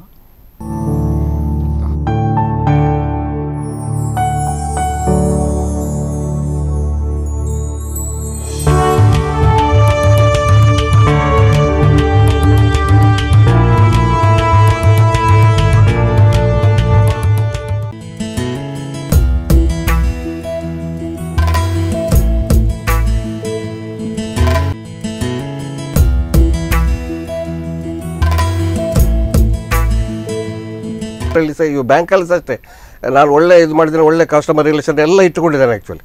ಬಟ್ ನನಗೆ ಈ ಪ್ರೊಫೆಷನಲ್ಲಿ I really enjoy this profession, ಒಂದು ಸ್ಪೆಷಲ್ ಆಗಿ ಹೇಳೋದು. ಮತ್ತು as a passion I am continue my profession. Okay sir, ಈಗ ಮನೆಯ ವಿಷಯಕ್ಕೆ ಬಂದರೆ ಯಾವ ಥರ ಸಪೋರ್ಟ್ ಸಿಗುತ್ತೆ ನಿಮಗೆ ಅಂತ? ಮನೆಯವರಿಗೆಲ್ಲ ನೀವೇ ಹೇರ್ ಕಟ್ ಮಾಡೋದು? ಹೌದು, ನಾನು ಸಣ್ಣದಿರುವಾಗ ನನ್ನ ಮಗಳಿಗೆಲ್ಲ ನಾನೇ ಮಾಡ್ತಾಯಿದ್ದೆ ಸಣ್ಣದಿರುವಾಗ. ಮತ್ತು ನನ್ನ ಮನೆಗೆ ನನ್ನ ರಿಲೇಟಿವ್ಸ್ ಯಾರು ಬಂದರು, ಅವ್ರ ಮಕ್ಕಳು ಬಂದಾಗ ಅವರನ್ನೊಂದು ನಂದು ಕಾಂಪ್ಲಿಮೆಂಟರಿ ಹೇರ್ ಕಟ್ ಅಂತ ಅಂಗಡಿ ಕರ್ಕೊಂಡು ಹೋಗಿ ಒಂದು ಹೇರ್ ಕಟ್ ಮಾಡೋದು. ಅದೆಲ್ಲ ನಾನು ಈಗ ಸಹ ಮೊನ್ನೆ ಸಹ ಅಷ್ಟು ಬೆಂಗಳೂರಿನ ನಮ್ಮ ರಿಲೇಟಿವ್ ಬಂದಿದ್ದರು. ಹಾಗೆ you just see my hair cut ಅಂತೇಳಿ ನಮ್ಗೆ ಅದೊಂದು ಇಂಟ್ರೆಸ್ಟ್ ಆ್ಯಕ್ಚುಲಿ. ಮತ್ತು ಈಗ ನನಗೆ ಯಾರ್ದೊಂದು ಪರಿಚಯ ಆದ ಕೂಡಲೇ ನಾನು ಮತ್ತೆ ಹೇಳ್ತೇನೆ, ಸರ್ ನಮಗೆ ಮತ್ತೊಂದು ಹೇಗಂತ ಹೇಳಿದರೆ, ನಂದು ಈಗ ನಾನು ಫಸ್ಟ್ ನಿಮ್ಮನ್ನು ನೋಡಿದೆ ಅಂತ ಹೇಳೋ ಯು ಆರ್ ಮೈ, ಹಾಗೆ ನಾನು ಫಸ್ಟ್ ನಿಮ್ಮ ತಲೆ ನೋಡ್ತೇನೆ ನಾನು ಹೇಗೆ ಅಂತ. In case if you are due for hair cut I will just ask. ಹಾಗಿದ್ರೆ ನಮ್ದು ಮಾಡ್ತೀವಿ ಅಂತ ಆಯ್ತು ಹೇರ್ ಕಟ್ಟಿಂಗ್. ನಾವು ಒಂದ್ಸಲ ವಿಸಿಟ್ ಕೊಡ್ತೀವಿ, ಎಂತ ಪಾರ್ಲರಿಗೆ ಹೋಗ್ತೀವಿ. ಈ ಕಡೆ ಇವರು ತುಂಬಾ ಇವ್ರದ್ದು ಡಿಫ್ರೆಂಟ್ ಆಗಿದೆಯಲ್ಲ ಹೇರ್ ಕಟ್ಟಿಂಗ್. ವಿಶೇಷತೆ ಅಂತ ಹೇಳಿದ್ರೆ ಅವರು ವಿಶೇಷವಾಗಿ ಸೆಲೆಬ್ರಿಟಿ ಅವರಿಗೆ ಹೇರ್ ಕಟ್ ಮಾಡ್ತಿದ್ದಾರೆ. ಅದರಲ್ಲಿ ಅವರು ಖುಷಿ ಪಡ್ತಿದ್ದಾರೆ. ಯಾಕಂತ ಹೇಳಿದ್ರೆ ಆ ಸೆಲೆಬ್ರಿಟಿ ಅವರನ್ನು ನಾವು ಇಟ್ಕೊಳ್ಬೇಕಾದ್ರೆ ನಾವು ಕೂಡ ಅದೇ ರೀತಿಯಲ್ಲಿ ಇರಬೇಕು. ನಮ್ಮ ಬಿಹೇವ್ ಆಗಲಿ, ನಮ್ಮ ಟ್ರೀಟ್ಮೆಂಟ್ ಆಗಲಿ ಆ ರೀತಿ ಇದ್ರೆ ಮಾತ್ರ ಈ ಒಂದು ಸೆಲೂನ್ ವೃತ್ತಿಪರತೆ ನಾವು ಯಾವ ರೀತಿಯಲ್ಲಿ ನಾವು ಮಾಡ್ತೇವೆ, ಅದು ನಮ್ಮ ಬಿಹೇವ್ ಹೇಗೆ ಇರ್ತದೆ, ಆ ಸಂಬಂಧ ಗಟ್ಟಿಯಾಗಿ ನಿಲ್ಲಿರ್ತದೆ. ಆ ಸಂಬಂಧದ ನೆಲೆಯಲ್ಲಿ ಎಷ್ಟು ತೆರೆ ಮರೆಯಲ್ಲಿ ಎಷ್ಟು ಕೆಲಸಗಳು ಸಮಾಜಕ್ಕೆ ಒಂದು ಒಳ್ಳೆ ರೀತಿಯ ಸ್ಫೂರ್ತಿ ಕೆಲಸಗಳು ಆಗೋದು ಕೂಡ ಉಂಟು. ಹೌದು, ಖಂಡಿತ. ನಿಜವಾಗಿ ಉದಾಹರಣೆಯಾಗಿ ಹೇಳ್ದಾದ್ರೆ ನಮ್ಮವರೊಬ್ರು ನನ್ನ ಕಸಿನ್ ಇಮಿಡಿಯೇಟ್ಲಿ ಅವರಿಗೆ ಹಾರ್ಟ್ ಸ್ಟ್ರೋಕ್ ಆಯಿತು. ಅವರು ಮಿಸ್ಸಸ್ ಕಾಲೇಜಿನ ಮೇಡಮ್ ಅವರು. ಆ ಗಳಿಗೆ ಏನು ಮಾಡಬೇಕು ಅಂತ ಆಗಲಿಲ್ಲ. ಆನ್ ದಿ ಸ್ಪಾಟ್ ಅವರನ್ನು ಆಟೋದಲ್ಲಿ ಕರ್ಕೊಂಡು ಬರುವಾಗಲೇ ಇವರಿಗೆ ಫೋನ್ ಮಾಡಿದರು. ಇವ್ರದ್ದು ಕೂಡ ಕಸಿನ್ಸ್. ಫೋನ್ ಮಾಡುವಾಗ ಡಾಕ್ಟರ್ ಮಣಿಪಾಲದ ಪ್ರಸಿದ್ಧ ಹೃದ್ರೋಗ ತಜ್ಞರಾದ ಡಾಕ್ಟರ್ ಟಾಮ್ ಇವರು ಒಟ್ಟಿಗೆ ಸ್ವಿಮ್ಮಿಂಗ್ ಪೂಲ್ನಲ್ಲಿ ಇದ್ದಾರೆ. ಅವರಿಗೆ ರಜೆ ಕೂಡ.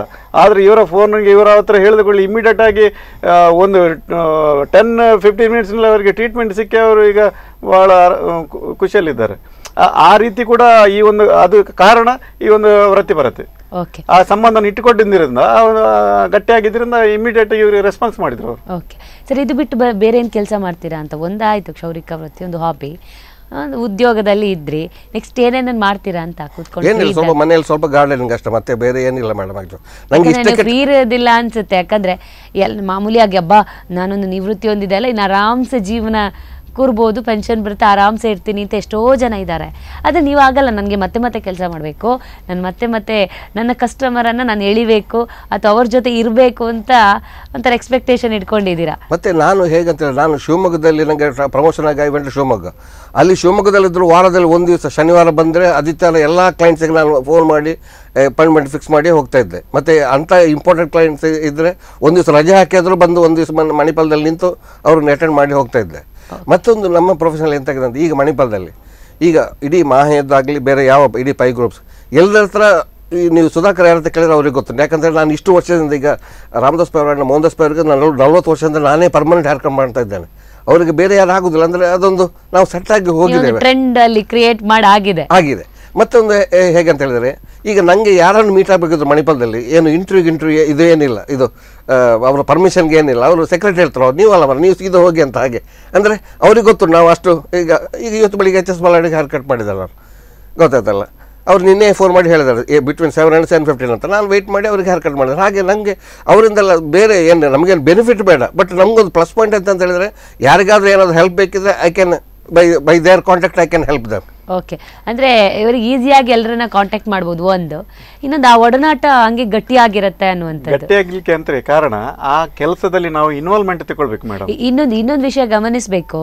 ಎಲ್ಲಾದರೂ ಈಗ ನೀವು ಯಾರೇ ವ್ಯಕ್ತಿಗೆ ಈಗ ಕಸ್ಟಮರ್ ಇದ್ದಾರಲ್ಲ, ಅವ್ರು ಒಂದು ವೇಳೆ ಒಂದು ದಿವಸ ಬೇಡ ನೋಡ ಬೇರೆಯವ್ರನ್ನ ನಾವು ಒಂದು ಟೆಸ್ಟ್ ಮಾಡುವ ಅಂತ ಹೋದ್ರೆ ಅವ್ರಿಗೆ ಮತ್ತೆ ನೀನು ಬರಬೇಡಪ್ಪ ಅಂತ ಹೇಳಿದ್ರು ನನಗೆ ಸುಧಾಕರ್ ಅವರೇ ಸಾಕು ಅಂತ. ಹಾಗಾಯ್ತು. ಈಗ ಮೊನ್ನೆ ನಾನು 1 ವಾರ ಹೋದಾಗ ನನಗೊಂದು 5 ದಿವಸದಲ್ಲಿ ಒಂದು 17 ಕಸ್ಟಮರ್ಸ್ ಫೋನ್ ಬಂತು. ಅದರಲ್ಲಿ ಒಂದು 7 ಕಸ್ಟಮರ್ ಮಾಡಿಸಲೇ ಇಲ್ಲ. ಆ್ಯಕ್ಚುಲಿ 10 ಕಸ್ಟಮರಲ್ಲಿ ಅದರಲ್ಲಿ ಕೇಳಿದ್ದಾರೆ. ಅದರಲ್ಲಿ ನಮ್ಮ ಶಾಪಿಗೆ ಬಂದವರು 2 ಮಾತ್ರ, ಮತ್ತು ಉಳಿದ 8 ಜನ ಬೇರೆ ಕಡೆಯಲ್ಲಿ ಮಾಡಿಸಿದ್ದಾರೆ. ಆ್ಯಕ್ಚುಲಿ ಅಂದರೆ ಅವರಿಗೆ ಅರ್ಜೆಂಟ್ ಆಗಬೇಕಿತ್ತು. ಹಾಗೆ ಅದೊಂದು ಒಬ್ಬರಿಗೆ ಸೆಟ್ ಆದ ನಂತರ ಮೇಡಮ್, ಮತ್ತೆ ಒಂದ್ಸಲ ನೀವು ಒಬ್ಬರಿಗೆ ಸೆಟ್ ಆದರೆ ಮತ್ತೆ ಬೇರೆ ಎಲ್ಲಿ ಹೋಗುದಿಲ್ಲ ನೀವು. ಆ್ಯಕ್ಚುಲಿ ಅದು ಅವರು ಚೆನ್ನಾಗಿ ಮಾಡಿದ್ರು ಕೂಡ ಏನೋ ಒಂದು ಸ್ಯಾಟಿಸ್ಫ್ಯಾಕ್ಷನು, ಯಾಕೆ ಅವರ ಒಂದು ಟಚ್ ಇರುತ್ತಲ್ಲ, ಅದು ಇರಲ್ಲ ಅನ್ಸ ಫೀಲಿಂಗ್ ಇದ್ದೇ ಇರುತ್ತೆ. ಆ ಒಂದು ವೃತ್ತಿಯೊಂದಿಗೆ ಆ ಒಂದು ಟಚ್ ನೀವು ಹೇಳಿದಾಗೆ ಅದೊಂದು ಸಂಬಂಧ ಇರ್ತದೆ. ಈಗ ನಮ್ಮಲ್ಲಿ ಕೂಡ ಅಂತ ಕ್ಲೈಂಟ್ಸ್ ಇದೆ. ನಾನು ಇವರ ತಂದೆಯವರೊಟ್ಟಿಗೆ ನಾನು ಇದ್ದದ್ದು 84ರ ಲಾಗಾಯಿತು. ಹಿಂದಿ ಕೂಡ ನನ್ನ ಹತ್ರ ಕೆಲವು ಉಡುಪಿಯಿಂದ ನಮ್ಮಲ್ಲಿಗೆ ಶಂಕರ ಬರೋಕ್ಕೆ 12 ಕಿಲೋಮೀಟರ್ ಇದೆ, ಅಲ್ಲಿ ಬರೋರು ಇದ್ದಾರೆ. 1-2 ಮಂಗಳೂರಿಂದ ಬರ್ತಾರೆ. ಮಂಗಳೂರಿಂದ ಅವರು ಟ್ರಾನ್ಸ್ಫರ್ ಆಗಿ ಎಲ್ಲೆಲ್ಲಿ, ಒಬ್ಬರು ಮೆಸ್ಕಾಂ ಇಲಾಖೆಯಲ್ಲಿದ್ದಾರೆ ಇಂಜಿನಿಯರ್ ಆಗಿ, ಎಲ್ಲೆಲ್ಲಿ ಹೋಗಿದ್ದಾರೆ. ಜೋಗದಲ್ಲಿ ಇರುವಾಗಲೂ ಕೂಡ ಅವರು ಇಲ್ಲಿಗೆ ಬರೋದು, ಪುತ್ತೂರಲ್ಲಿ ಇದ್ದರೂ ಕೂಡ ಇಲ್ಲಿಗೆ ಬರೋದು. ಈಗ ಮಂಗಳೂರಿನಲ್ಲಿದ್ದಾರೆ, ಶಿವಮೊಗ್ಗದಲ್ಲಿದ್ದರು ಕೂಡ, ಆದರೆ ನನ್ನ ಶಂಕರಪುರಕ್ಕೆ ಬರೋದು. ಅಂದರೆ ಅದು ಕೆಲವು ಮಂದಿಗಳು, ಅಂದರೆ ಎಲ್ಲರೂ ಅಂತ ಅಲ್ಲ, ಆ ಒಂದು ಸಂಬಂಧ ಗಟ್ಟಿಯಾಗಿರ್ತದೆ. ನನ್ನ ಹತ್ರ ಒಬ್ಬರು ಡಾಕ್ಟರ್ ಡೆಂಜಿಲ್ ಅಂತ ಬೆಳ್ತಂಗಡಿಯಲ್ಲಿರೋದು, ಅವರು ಕೂಡ ಅವರಿಗೆ ಇಂದು ಬೆಳಿಗ್ಗೆ ನಾನು ಹೇರ್ ಕಟ್ ಮಾಡಿದ್ದೇನೆ. ಹಾಗೆ ಅದೊಂದು ಆ ಒಂದು ಸಂಬಂಧ ಗಟ್ಟಿಯಾಗಿರ್ತದೆ ಅದು. ಓಕೆ, ನೀವು ಬಂದಾಗಲೂ ನಂಗೆ ಮಾತು ಹೇಳಿದ್ರಿ, ನನ್ನನ್ನು ಯಾರು ಬಾರ್ಬರ್ ಅಂತ ಹೇಳಿದ್ರೆ ಅಷ್ಟು ಇದು ಮಾಡಲ್ಲ, ನಾನೊಬ್ಬ ಬ್ಯಾಂಕ್ ಮ್ಯಾನೇಜರ್ ಅಥವಾ ಬ್ಯಾಂಕ್ ಉದ್ಯೋಗಿ ಅಂದರೆ ಮಾತ್ರ ಸ್ವಲ್ಪ ನನ್ನ ಮಾತಾಡಿಸ್ತಾರೆ ಅಂತ. ಯಾಕೆ ಹೇಳಿದ್ದೆ? ಆ ಫೀಲ್ ಯಾಕೆ ಬಂತು? ಇಷ್ಟು ಫೇಮಸ್ ಆಗಿದ್ದೀರಾ, ಯಾಕೆ ಆ ಫೀಲ್ ಬಂತು ನಿಮಗೆ ಅಂತ? ಈಗ ನಾನು ಒಂದು ಹೊಸಬರನ್ನು ಒಂದು ಮೀಟ್ ಆದ ಅಂತ ಹೇಳುವ, ಈಗ ಮಾತಾಡುವಾಗ ವಾಟ್ ಆರ್ ಯು ಅಂತ ಕೇಳ್ತಾರೆ. ನಾನೀಗ ಐ ಎಮ್ ಎ ಬಾರ್ಬರ್ ಅಂತ ಹೇಳಿದರೆ, ಹೇರ್ ಡ್ರೆಸ್ಸರ್ ಅಂತ ಕೇಳಿದರೆ ಅವರಿಗೆ ಅಂದ್ರೆ is hair dresser, what is that to talk with the barber. ಅದೇ ನಾನು if I say that I am retired manager of Syndicate Bank ಅಂತ ಹೇಳಿದರೆ, I see my brother, my father, somebody they are also work in bank ಅಂತ ತುಂಬ ಮಾತಾಡಲು ಶುರು ಮಾಡ್ತಾರೆ. ಅದು ಜನರಿಗೆ ಆ ಮೆಂಟಲ್ ಮೈಂಡಲ್ಲಿ ಉಂಟಲ್ಲ ಮೇಡಮ್, ಈ ಪ್ರೊಫೆಷನ್ ಅಂತ ಹೇಳಿದ್ರೆ ಸ್ವಲ್ಪ ಬಿಲೋ ಡಿಗ್ನಿಟಿ ಅಂತ. ಈಗ ನಾನು ಅದನ್ನು ತಪ್ಪು ಅಂತ ಹೇಳ್ತೇನೆ ಮೇಡಮ್. ಯಾಕೆಂತ ಹೇಳಿದ್ರೆ ನಮ್ಮ ಸಮಾಜದಲ್ಲಿ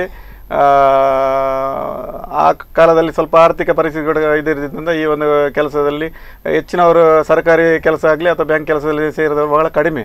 ಆದರೆ ಕೆಲವು ಮಂದಿಗಳು ಇದ್ದಾರೆ, ಬ್ಯಾಂಕ್ನಲ್ಲಿ ಉದ್ಯೋಗ ಮಾಡಿದವರು ಇದ್ದಾರೆ. ಆದರೆ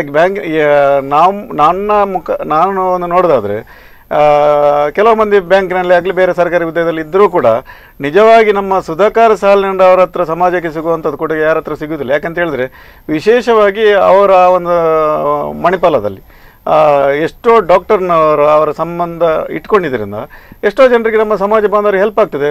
ಪುನಃ ಒಂದು ಹೇಳೋದಾದರೆ ನಮ್ಮ ಸಮಾಜಕ್ಕೆ, ಸವಿತಾ ಸಮಾಜಕ್ಕೆ ಈ ಬಾರಿ ಅವರಿಗೆ ಡಾಕ್ಟರ್ HS ಬಳ್ಳಾಳರ, ರಾಮದಾಸ್ ಪೈಗಳೆಲ್ಲ ನಿಕಟ ಕನೆಕ್ಷನ್ ಇದ್ದಿದ್ದರಿಂದ ನಮ್ಮ ಒಂದು ಖಾಲಿ ಫೋನಿಗೆ ನಾವು ಒಂದು ಸವಿತಾ ಸಮಾಜ ಸಹಕಾರಿ ಸಂಘದಲ್ಲಿ ಯಾಕೆ ನಮ್ಮ ಸಮಾಜಕ್ಕೆ ಒಂದು ಆರೋಗ್ಯ ಕಾರ್ಡನ್ನು ಕೊಡಬಾರ್ದು ಅಂತ ನಾವು ಆಲೋಚನೆ ಮೀಟಿಂಗ್ನಲ್ಲಿ ಇಟ್ಟಾಗ ಕೂಡಲೇ ನಾನು ಸುಧಾಕರ್ ಸಾಲಿನಿಗೆ ಫೋನ್ ಮಾಡಿದಾಗ ಇಮಿಡಿಯೇಟಾಗಿ ಅವರಿಗೆ ಸ್ಪಂದಿಸಿ ಈ ಬಾರಿ ನಾವು ಸವಿತಾ ಸಮಾಜದ ಬಂಧುಗಳಿಗೆ ನಾವು ಸವಿತಾ ಮತ್ತು ಮಣಿಪಾಲ ಆರೋಗ್ಯ ಕಾರ್ಡನ್ನು ನಾವು ವಿತರಿಸಿದ್ದೇವೆ.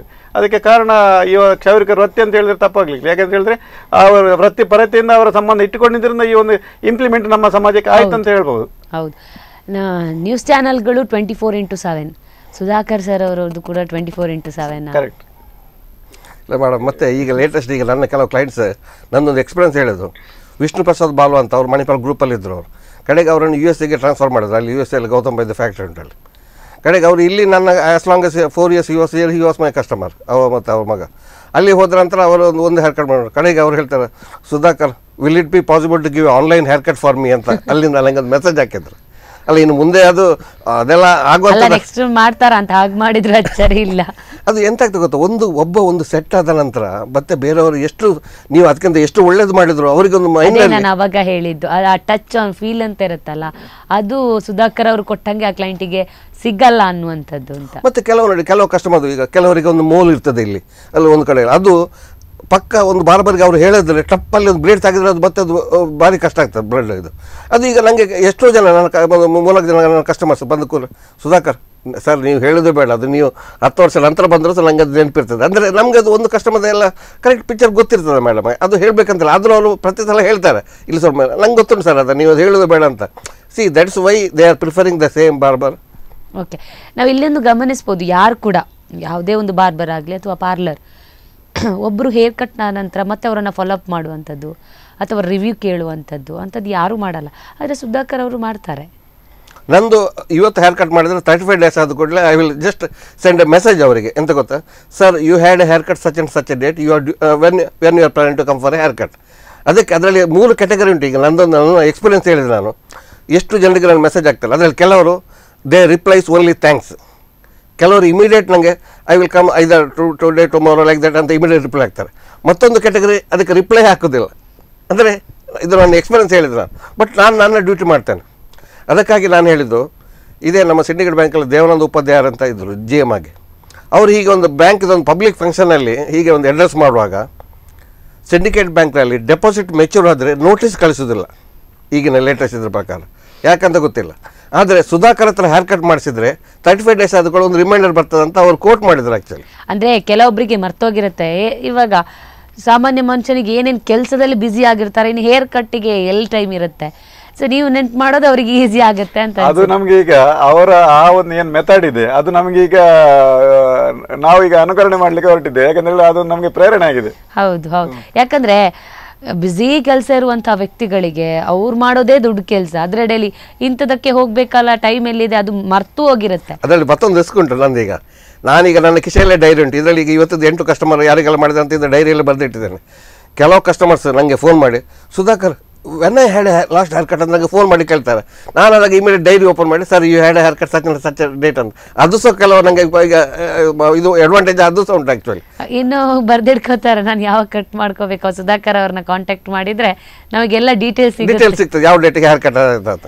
ಹಾಗೆ ಒಂದು ಲೇಟೆಸ್ಟ್ ಆಗಿ ಮತ್ತೊಂದು ಕಸ್ಟಮರ್, ಸರ್ ಈ ಸಲ ಲೇಟ್ ಆಯಿತು. ನೋ ಸುಧಾಕರ್, ನಾನು ಮೊನ್ನೆ ಬೆಂಗಳೂರು ಹೋಗೋ ಮೊದಲು 20 ದಿವಸ ಮೊದಲು ಬಂದ ಅಂತ ಹೇಳಿ. ಕಡೆಗೆ ನಾನು ಕಿಶೆಯಿಂದ ಮೇಲೆ ಡೈರಿ ತೆಗೆದು ತೋರಿಸಿದ್ದೆ. 37 ಡೇಸ್ ಆಗಿದೆ. ಅವರಿಗೆ ನೋಡಿ, he can't speak anything by saying that ಇದು ಮೈ ಡೈರಿ. ಈ never expected that I am maintaining the last hair cut date. Okay, ಈಗ ಮನೆಯವರು ಇದಕ್ಕೆ ಯಾವ ಥರ ಸಪೋರ್ಟ್ ಕೊಡ್ತಾ ಇದ್ದಾರೆ ಅಂತಂದರೆ, ಈ ಥರ ಇಷ್ಟೆಲ್ಲ ನಿವೃತ್ತಿ ಆದಮೇಲೆ ಮನೆಯಲ್ಲಿರಿ, ಒಂದು ಕಡೆ ಏಜ್ಗಳಾದಾಗ ನಮ್ಮ ಹೆಲ್ತ್ಗಳು ಕೂಡ ಅಷ್ಟೇ ಇಂಪಾರ್ಟೆಂಟ್ ಆಗಿರುತ್ತೆ. ಮನೇಲಿ ಕೂತ್ಕೊಳ್ಳಿ ಅಥವಾ ಆ ಥರ ಹೇಳುವುದುಂಟ ಹೇಗೆ? ಇಲ್ಲ ಮೇಡಮ್, ನಾನೀಗ ಸತ್ಯ ಹೇಳ್ಬೇಕಂದ್ರೆ ನನ್ನ ಈಗಿನ ಕಂಡೀಷನಲ್ಲಿ ನಾನು ಮನೆಯಲ್ಲಿ ಕೂತ್ಕೊಂಡ್ರೆ ನಾನೊಂದು ಇನ್ನೊಂದು 10 ವರ್ಷ ಬದುಕು 5 ವರ್ಷದಲ್ಲಿ ಸಾಯ್ಬೋದು ಆ್ಯಕ್ಚುಲಿ. ಯಾಕಂತ ಹೇಳಿದ್ರೆ ನಮಗೆ ಅದು ಟೈಮ್ ಪಾಸ್ ಆಗೋದಿಲ್ಲ. ಮತ್ತು ಇಂಪಾರ್ಟೆಂಟ್ ನಮಗೆ ಎಂತ ಗೊತ್ತಾ, ನಾವೀಗ ನೋಡಿ ಇವತ್ತು ಬೆಳಿಗ್ಗೆ HS ಬಾಲರ್ ಬಂದರು. ಅವರು ಏನು ವಿಶೇಷ, ಅವ್ರು ನಮ್ಮ ಹತ್ರ ಬಂದು ಕೇಳೋದು ಏನು ಲೋಕಲ್ ನ್ಯೂಸ್ ಅಂತ. ಅಂದರೆ ನಮ್ಮದೊಂದು ಇದು ಒಂದು ಮೀಡಿಯಾ ಇರ್ಬೇಕಾದ್ರೆ ಏನಾದ್ರು ಹೊಸ ವಿಷಯ ಇದ್ರೆ ಸುಧಾಕರಿಗೆ ಗೊತ್ತಾಗ್ತಾ ಅಂತ. ಅಂದರೆ ನನ್ನ ಹತ್ರ ಎಲ್ಲ ಫ್ರೆಂಡ್ಸ್ ಸರ್ಕಲ್. ಈಗ ಒಂದು ಮೇಡಮ್, ಅವರ ಕ್ಲೈಂಟ್ಸ್ ಯಾರಿದ್ದಾರೆ ಅವರು ಸಿಗ್ಬೇಕಾದ್ರೆ ನಾವು ಬೇರೆಯಿಂದ ಅಪಾಯಿಂಟ್ಮೆಂಟ್ ತೆಕೊಂಡ್ರು ಸಿಗುದಿಲ್ಲ ಅವರು. ಆದ್ರೆ ಅವರೆಲ್ಲ ಇವರಿಗೆ ಡೈರೆಕ್ಟ್ ಆಗಿ ಸಿಗ್ತಾ ಇದ್ದಾರೆ. ಹೌದು, ಮತ್ತೆ ನನಗೆ ನನ್ನ ಹತ್ರ ಎಲ್ಲರದ್ದು ಫೋನ್ ನಂಬರ್ ಉಂಟು. ಅದರಿಂದ ಯಾರದ್ದು ದೊಡ್ಡ ಜನ ಆದರೂ ನಾನು ಫೋನ್ ಮಾಡಿದ್ರೆ ನನ್ನ ಫೋನ್ ರಿಸೀವ್ ಮಾಡ್ತಾರೆ. ನಂಗೆ ಅದೊಂದು ಧೈರ್ಯ ಉಂಟು ಆ್ಯಕ್ಚುಲಿ. ಓಕೆ, ಈಗ ಇಷ್ಟು ವರ್ಷ ಅಂದರೆ ಸುಮಾರು 50 ವರ್ಷ ನೀವು ಎಕ್ಸ್ಪೀರಿಯನ್ಸ್ ಹೇರ್ ಕಟ್ ಮಾಡಿ ಎಕ್ಸ್ಪೀರಿಯನ್ಸ್ ತಗೊಂಡು, ನೀವು ತುಂಬ ಖುಷಿ ಕೊಟ್ಟಿರುವಂಥ ಒಂದು ಘಟನೆ ಏನಾದರೂ ಇದೆಯಾ ಅಥವಾ ಸಿಚುವೇಶನ್ಸ್ ಏನಾದರೂ ಇದೆಯಾ? ಇಲ್ಲಪ್ಪ, ನನಗೆ ಅದರಲ್ಲಿ ಈಗ ನಾನು ನಮ್ಮ ಕರ್ನಾಟಕದ ಎಕ್ಸ್ ಚೀಫ್ ಸದಾನಂದ ಗೌಡ್ರಿಗೆ ಹೇರ್ ಕಟ್ ಮಾಡಿದ್ದೇನೆ. ಹಾಗೆ ದೊಡ್ಡ ದೊಡ್ಡ ಕ್ಲೈಂಟ್ಸ್ಗಳ VS ಆಚಾರ್ಯಗೆ ರೆಗ್ಯುಲರ್ ನನ್ನ ಕಸ್ಟಮರ್ ಅವರು. ಬೆಳಿಗ್ಗೆ ಅದು ಅವರು ಈಗ ಹೋಮ್ ಮಿನಿಸ್ಟ್ರಿ ಇರುವಾಗ ಸಹ ವಿದೌಟ್ ಸೆಕ್ಯೂರಿಟಿ ಅವರ ಮಗನೇ ಕರ್ಕೊಂಡು ಬರೋದು. ಐದಾರು ಕಿರಣ್ ಆಚಾರ್ಯ ಇಲ್ಲದ್ರೆ ರವಿರಾಜ್ ಆಚಾರ್ಯ ಅವರೇ ಕರ್ಕೊಂಡು ಬರೋದು. ಗೊತ್ತಲ್ಲ, ಅದು ಮುಂಚೆ ನಮ್ಮ ತಂದೆ ಮಾಡ್ತಾರೆ. ತಂದೆ ನಂತರ ನನಗೆ ಬಂದು ಇವನು TF ಅವರಿಗೆ ಸಹ ಆ ಟೈಮಲ್ಲಿ ಒಂದ್ಸಲ ನನಗೆ ಹೇರ್ ಕಟ್ ಮಾಡೋ ಚಾನ್ಸ್ ಇತ್ತು. ನನಗೆ TF ಅವರು ಬ್ಯಾಂಕಲ್ಲಿ ಕೆಲಸ ಕೊಡಲಿಕ್ಕೆ ಮೇಯ್ನ್ ರೀಸನ್ TF ಅವರೇ. ಗೊತ್ತಲ್ಲ, ನಾನು ಅವರಿಗೆ ನನಗೊಂದು ಹೇರ್ ಕಟ್ ಮಾಡಲಿಕ್ಕೆ ಚಾನ್ಸ್ ಸಿಕ್ಕಿದಾಗ ಅವ್ರು ಹೇಳಿ ಇದು ಮಾಡಿದ್ರು. ಮತ್ತು ಅವರು ನನಗೆ ಕಂಡೀಷನ್ ಹಾಕಿದ್ದಾರೆ, ಸುಧಾಕರ್ ನಿಮಗೆ ಬ್ಯಾಂಕಲ್ಲಿ ಕೆಲಸ ಕೊಡ್ಬೋದು, ಅದರ ಒಂದು ಕಂಡೀಷನ್, ನೀನು ಮಾತ್ರ ಈ ಹೇರ್ ಕಟ್ ಮಾಡೋದು ಮಾತ್ರ ಬಿಟ್ಟರೆ ನಿಮಗೆ ಕೆಲಸ ಇಲ್ಲ. Okay but you have to continue your profession ಅಂತ. ಓಕೆ ಓಕೆ ಸರ್, ಕೊನೆಯದಾಗಿ ಏನು ಹೇಳಕ್ಕೆ, ಈ ವೃತ್ತಿಯನ್ನು ಉಳಿಸ್ಕೊಂಡು ಬೆಳೆಸ್ಕೊಂಡು ಬರಬೇಕು, ಜೊತೆಗೆ ನಿಮ್ಮ ಪೀಳಿಗೆ ನಂತರ ಇದನ್ನು ಉಳಿಸ್ಕೋಬೇಕಂದ್ರೆ ಏನು ಮಾಡ್ಕೋಬೇಕು? ಅಯ್ಯೋ, ಈಗ ಯಂಗರ್ ಜನ್ರೇಷನ್, ನಾನು ಈಗ ಎಲ್ಲಿ ಮೊನ್ನೆ ನಮ್ಮ ಸವಿತಾ ಸಮಾಜದ ಆರೋಗ್ಯ ಸುರಕ್ಷಾ ಕಾರ್ಡ್ ಸಹ ಹೇಳಿದ್ರು ಅವರು, ಈಗ ನಮ್ಮ ಯಂಗರ್ ಜನ್ರೇಷನ್ ಬರಬೇಕು. ಈಗ ನೋಡಿ, ಇದರಲ್ಲಿ ಇದ್ದಷ್ಟು ಒಳ್ಳೆ ರೆಸ್ಪೆಕ್ಟ್ ಮತ್ತು ಒಳ್ಳೆ ಇನ್ಕಮ್ ಸಹ ಬೇರೆ ಯಾವ ಅಲ್ಲ, ನಮ್ಗೆ ಗೊತ್ತಿದ್ದ ಪ್ರೊಫೆಷನಲ್ಲಿ. ಆದರೆ ಈಗ ಸದಸ್ಯರು ಹೇಳಿದಾಗೆ, ಮುಂಚೆ ನಮ್ಮ ತಂದೆಗೆ ನಾವು 7 ಜನ ಮಕ್ಕಳು, ಈಗೆಲ್ಲ 1-2. ಅವರು 5 ಇಂಜಿನಿಯರಿಂಗ್ ಮೆಡಿಕಲ್ ಹೋದರೆ ಮತ್ತು ಈ ಪ್ರೊಫೆಷನ್ ಕಂಟಿನ್ಯೂ ಮಾಡೋರು ಯಾರೂ ಇಲ್ಲ. ಆದ್ದರಿಂದ ಇದೇ ಪ್ರಾಬ್ಲಮ್ ಆದದ್ದು. ನಾನು ಹೇಳೋದು, ಇನ್ ಫ್ಯೂಚರ್, ಈಗ ನಾನು ಎಷ್ಟು ಸಮಯ ಮಾಡ್ತೇನೆ ಅಂತ ಗೊತ್ತಿಲ್ಲ. ಈಗ ನನ್ನ ಮಗ ಹೇಗೂ ಬರ್ದಲ್ಲ, is a flight lieutenant in Australian air force. So ಅವ ಈಗ ಆಸ್ಟ್ರೇಲಿಯಾದಲ್ಲಿದ್ದಾನೆ. ಈಗ ನನ್ನ ಫ್ಯಾಮಿಲಿಯಲ್ಲಿ ಇನ್ಯಾರು ಕಂಟಿನ್ಯೂ ಮಾಡೋರಿಲ್ಲ. ಬಟ್ ಬೇರೆ ಈಗ ನಮ್ಮ ಬ್ರದರ್ಸಲ್ಲಿ ಸಹ ಇದನ್ನು ಕಂಟಿನ್ಯೂ ಮಾಡೋರು ಯಾರಿಗೆ ಸದ್ಯಕ್ಕೆ ಯಾರು ಇಲ್ಲ. ಒಬ್ಬರು ಮಾಡ್ತಾ ಇದ್ದಾರೆ, ಬ್ರದರ್ಸ್ ಎದುರಾಜ್ ಮಾಡ್ತಾ ಇದ್ದಾರೆ. ಎದುರಾಗ ಅಲ್ಲ, ಬ್ರದರ್ಸ್ನ ಮಕ್ಕಳು ನಾನು ಹೇಳಿದ್ದು. ಓಕೆ ಓಕೆ ಸರ್, ಇಲ್ಲಿ ತನಕ ಬಂದು ಸಾಕಷ್ಟು ವಿಚಾರಗಳನ್ನು ನಮ್ಮ ಜೊತೆ ಹಂಚಿಕೊಂಡಿದ್ದೀರಾ. ನಿಮಗೂ ಇಬ್ಬರಿಗೆ ಕೂಡ ಧನ್ಯವಾದ. Thank you madam. ವೀಕ್ಷಕರೇ, ವೃತ್ತಿ ಅನ್ನುವಂಥದ್ದು ಒಂದು ಯಾವುದೇ ಒಂದು ಕಾರಣ ಅಥವಾ ಆ ವೃತ್ತಿಗೆ ಕೊಡುವಂಥ ಮರ್ಯಾದೆ ಅನ್ನುವಂಥದ್ದು ನಮ್ಮ ಸಮಾಜದಲ್ಲಿ ಇತ್ತೀಚಿನ ದಿನಗಳಲ್ಲಿ ಕಮ್ಮಿ ಆಗ್ತಾ ಇದೆ. ಯಾವುದೇ ವೃತ್ತಿಯಾಗಲಿ ಅದಕ್ಕೆ ಅದರದ್ದೇ ಆದ ಮರ್ಯಾದೆ ಇದೆ ಅಥವಾ ಗೌರವ ಇದೆ. ಅದನ್ನು ಉಳಿಸ್ಕೊಳ್ಬೇಕಾದಂಥದ್ದು ನಮ್ಮ ಧರ್ಮ. ಅದನ್ನು ಉಳಿಸ್ಕೋಬೇಕು, ಹಾಗೆ ಅದನ್ನು ಬೆಳೆಸ್ಕೊಂಡು ಬರಬೇಕು. ಇನ್ನು ಈ ಒಂದು ಕ್ಷೌರಿಕ ವೃತ್ತಿ ಅನ್ನುವಂಥದ್ದನ್ನು ಸದಾಶಿವರು ಉಳಿಸ್ಕೊಂಡು ಬಂದಿದ್ದಾರೆ. ನಮ್ಮ ಕರಾವಳಿಯಲ್ಲಿ ಸದಾಶಿವ ಹಾಗೂ ಸುಧಾಕರ್ ಅವರು ಉಳಿಸ್ಕೊಂಡು ಬಂದಿದ್ದಾರೆ. ಅದನ್ನು ಇನ್ನಷ್ಟು ಬೆಳೆಸಬೇಕಾದದ್ದು ನಮ್ಮ ಸಮಾಜದ ಕರ್ತವ್ಯ. ಯಾಕಂದರೆ ಒಂದೊಂದು ದಿನ ನಮ್ಮ ಕರಾವಳಿಯಲ್ಲಿ ಯಾರು ಕೂಡ ಇಂಥ ಒಂದು ವೃತ್ತಿಗೆ ಕೈ ಹಾಕಲ್ಲ. ಬೇರೆ ಊರಿಂದ ಬಂದವರು ಇದರಲ್ಲಿ ತೊಡಗಿಸ್ಕೊಳ್ತಾರೆ. ಆದರೆ ನಮ್ಮ ಸಮಾಜದವರೇ ಅಥವಾ ನಮ್ಮ ಊರಿನವರೇ ಇದನ್ನು ಬೆಳೆಸೋದು ಉತ್ತಮ ಅಂತ ಹೇಳ್ತಾ ಇದ್ದೀವಿ. ಇದೇ ಇವತ್ತಿನ ವಿಶೇಷ. ಸುದ್ದಿ ಹಾಗೂ ಮನೋರಂಜನೆಗಾಗಿ ನೋಡ್ತಾ ಇರಿ ಸ್ಪಂದನ.